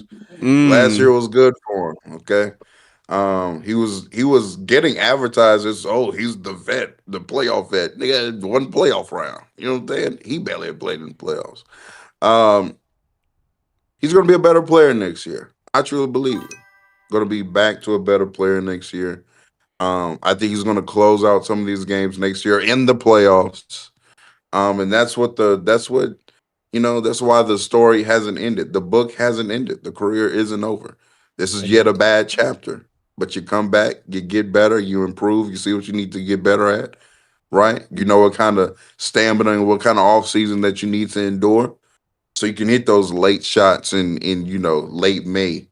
You know what I'm saying? You can hit those shots in June. You know what I'm saying? Probably didn't have the legs for it. And again, hopefully we can have both our ankles. That would be nice. Love, chat. It's been real, man. Yeah. Didn't have the Wes legs has to for go. it. I had to, Yeah, man. Had the legs for it. Hey, man, Wes got to go, but for real, guys, it was good. absolutely. Sure. All right, Wes. This is our final tier list, just to show the people what we have here. In conclusion, we have Shea Gilgeous-Alexander at number 1.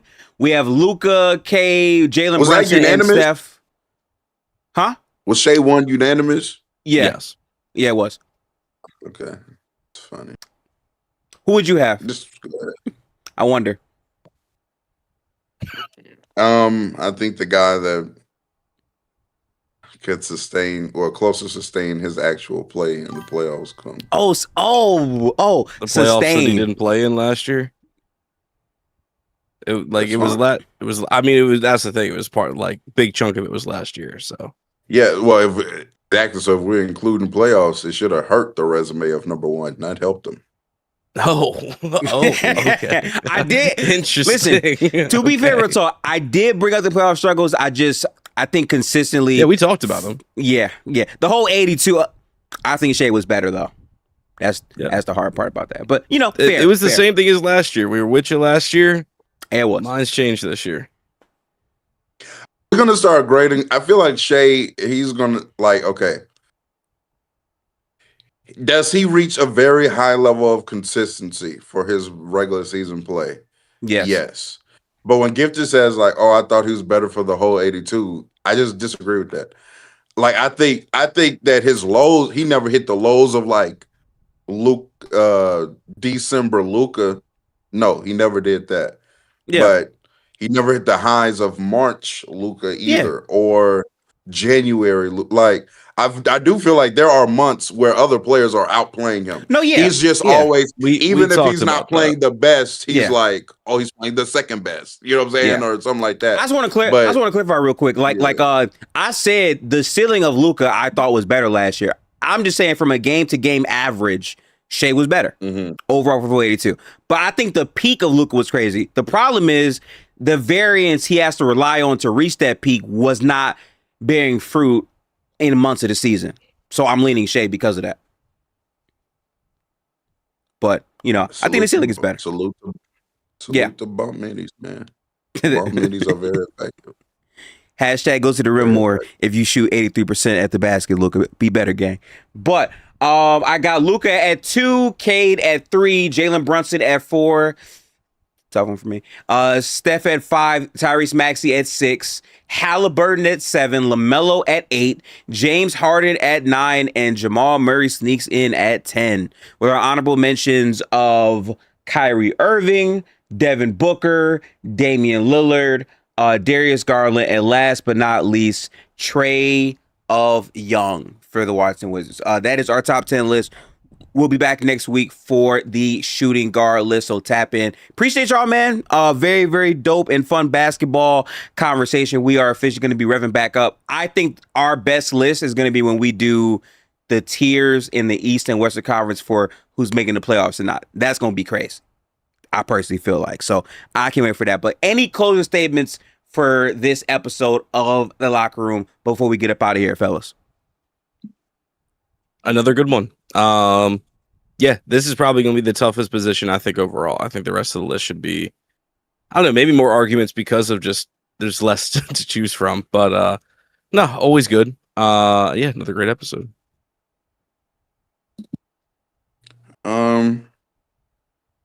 The guy that, continues to put up, 33, 34, 8, 9 on good relative efficiency. And they always say his team is, team full of bums. You look up, they win 50 games and, can't win MVP because +7 relative, It's kind of crazy out here in these streets. Luka, I'm sorry I wasn't here to defend you, fight for your honor. Luka's the best point guard in the world. I think Shea continues to show us that come playoff time. But salute to him. Hey, man, it is hilarious how we actually talked in depth about the beginning. But again, timestamps I'll be posting later on. I'm going to go into the editing booth. I got hella pods with some more creators upcoming to end this month. Real talk, check your phone because I asked you if you can make that time with Lo. If you can, let me know. But as always, people, we'll catch y'all in the next one. Salute. Have a great night, people. Peace out.